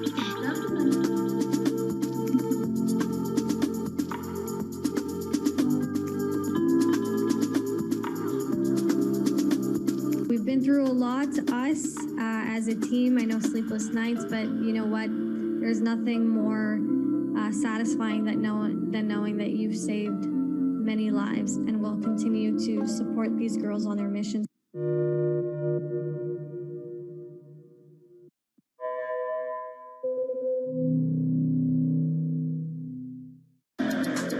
From New York City. We're in London, in Sydney, In San Francisco. 9 a.m. in Beijing and Shanghai. Good morning, everyone. Have a great evening. This is Bloomberg Daybreak with Lee. Balance of Power on Bloomberg Radio. Welcome to Daybreak Australia. This is Bloomberg Technology. And this is Bloomberg Green. To recap the headlines. You do not want to miss this story. Really good news on the jobless claims How front. are you thinking about those dynamics?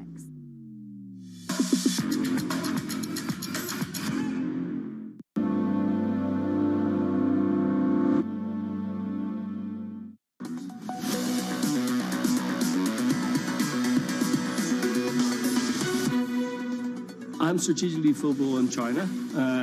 Absolutely, who can't be, right? We know the country very well. We're very successful in the country, both in the onshore business and the offshore business. We have a very good combination of businesses in the wealth, IB, and asset management business, and we plan to invest more. Full ball. the word from Ralph Hammers there. Manus Cranny, my good friend, catching up with the UBS boss, betting on China despite a number of lingering concerns. HSBC sharing the bullish sentiment, upgrading Chinese equities to overweight and writing the following. The baby is being thrown out with the bathwater. Yes, China is struggling with growth and a stronger US dollar, but that's now well known and well priced. For more, let's bring in Damien Sassower of Bloomberg Intelligence. Damien, I just wonder how much of this is well known, A, and well priced, B.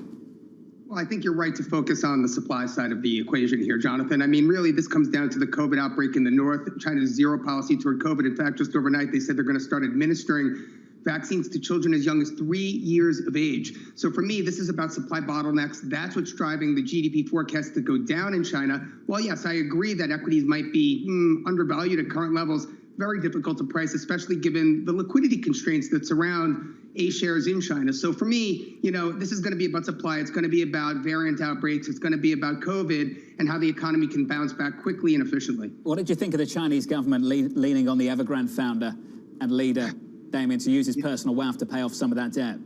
Yeah, Hui Kai-yan, who's the founder of Evergrande, I think some estimates place his total net worth as something on the order of $7.8 billion. We all know Evergrande has $300 billion of liabilities. So, look, it's very possible that, you know, he may have to dip into his pocket, you know, alleviate some of the pressure, but it's not going to be alleviating pressure on creditors. Let me make that clear, Jonathan. It's going to be about, you know, completing the unfinished homes. That's what China wants the money to be used for, not to repay dollar creditors on missed coupon payments or that like. Damien, before you go, this dropped across the Bloomberg just moments ago. Goldman now looking for a 150 basis point hike in Brazil tomorrow. They're not alone, Damien. How big is that hike going to be, and is it enough? Well, you got me yesterday. I mean, what did I say, 7.25? We're now talking 7.75 on the Selic rate in Brazil, wow. Jonathan. So, you know, that's really what we're talking about.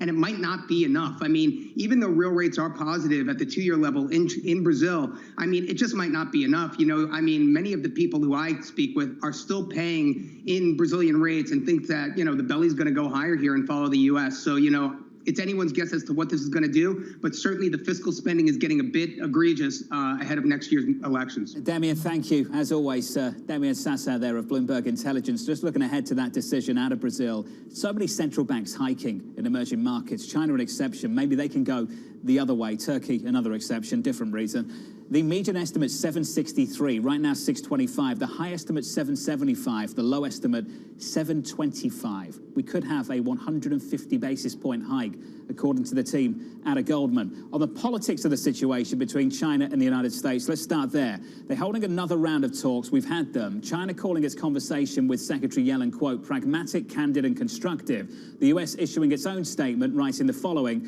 They discussed macroeconomic and financial developments. Secretary Yellen also frankly raised issues of concern. Let's get a take on this from Bloomberg's Joe Matthew, who joins us down in D.C. Joe, what is the latest here? Well, issues of concern. What else is new? I guess we're seeing, Jonathan, the slow roll here, the slow drip of news coming off President Biden's phone conversation with President Xi at the beginning of September. Not a lot of love on that phone call, as we understand, but there have been a couple of meetings. Jake Sullivan meeting with his counterpart in China, and now again, Janet Yellen holding the second phone call in 4 months. It should tell us a lot when the screaming headlines say news, when it's a phone call that results really in nothing. There was no actual progress to hang our hats on here, but this is the slow roll to an actual summit, Jonathan. Biden and Xi, it will be virtual, but they have agreed in principle to speak about real issues before the end of the year. You don't leave it all up to the leaders, though. They're trying to hammer out some of their differences, and climate is a huge one as President Biden heads to COP26 next week.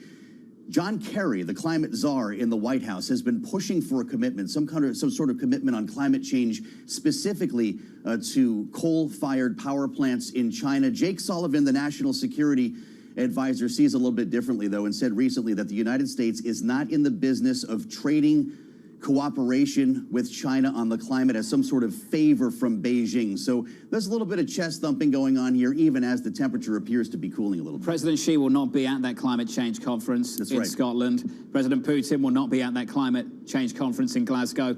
And there is a hope, Joe, that this president can get something agreed here. That's where the focus is right now, firmly on domestic issues. Joe, we've heard from Senator Joe Manchin in the last hour, talking to our friend David Rubenstein. What have we learned? Yeah.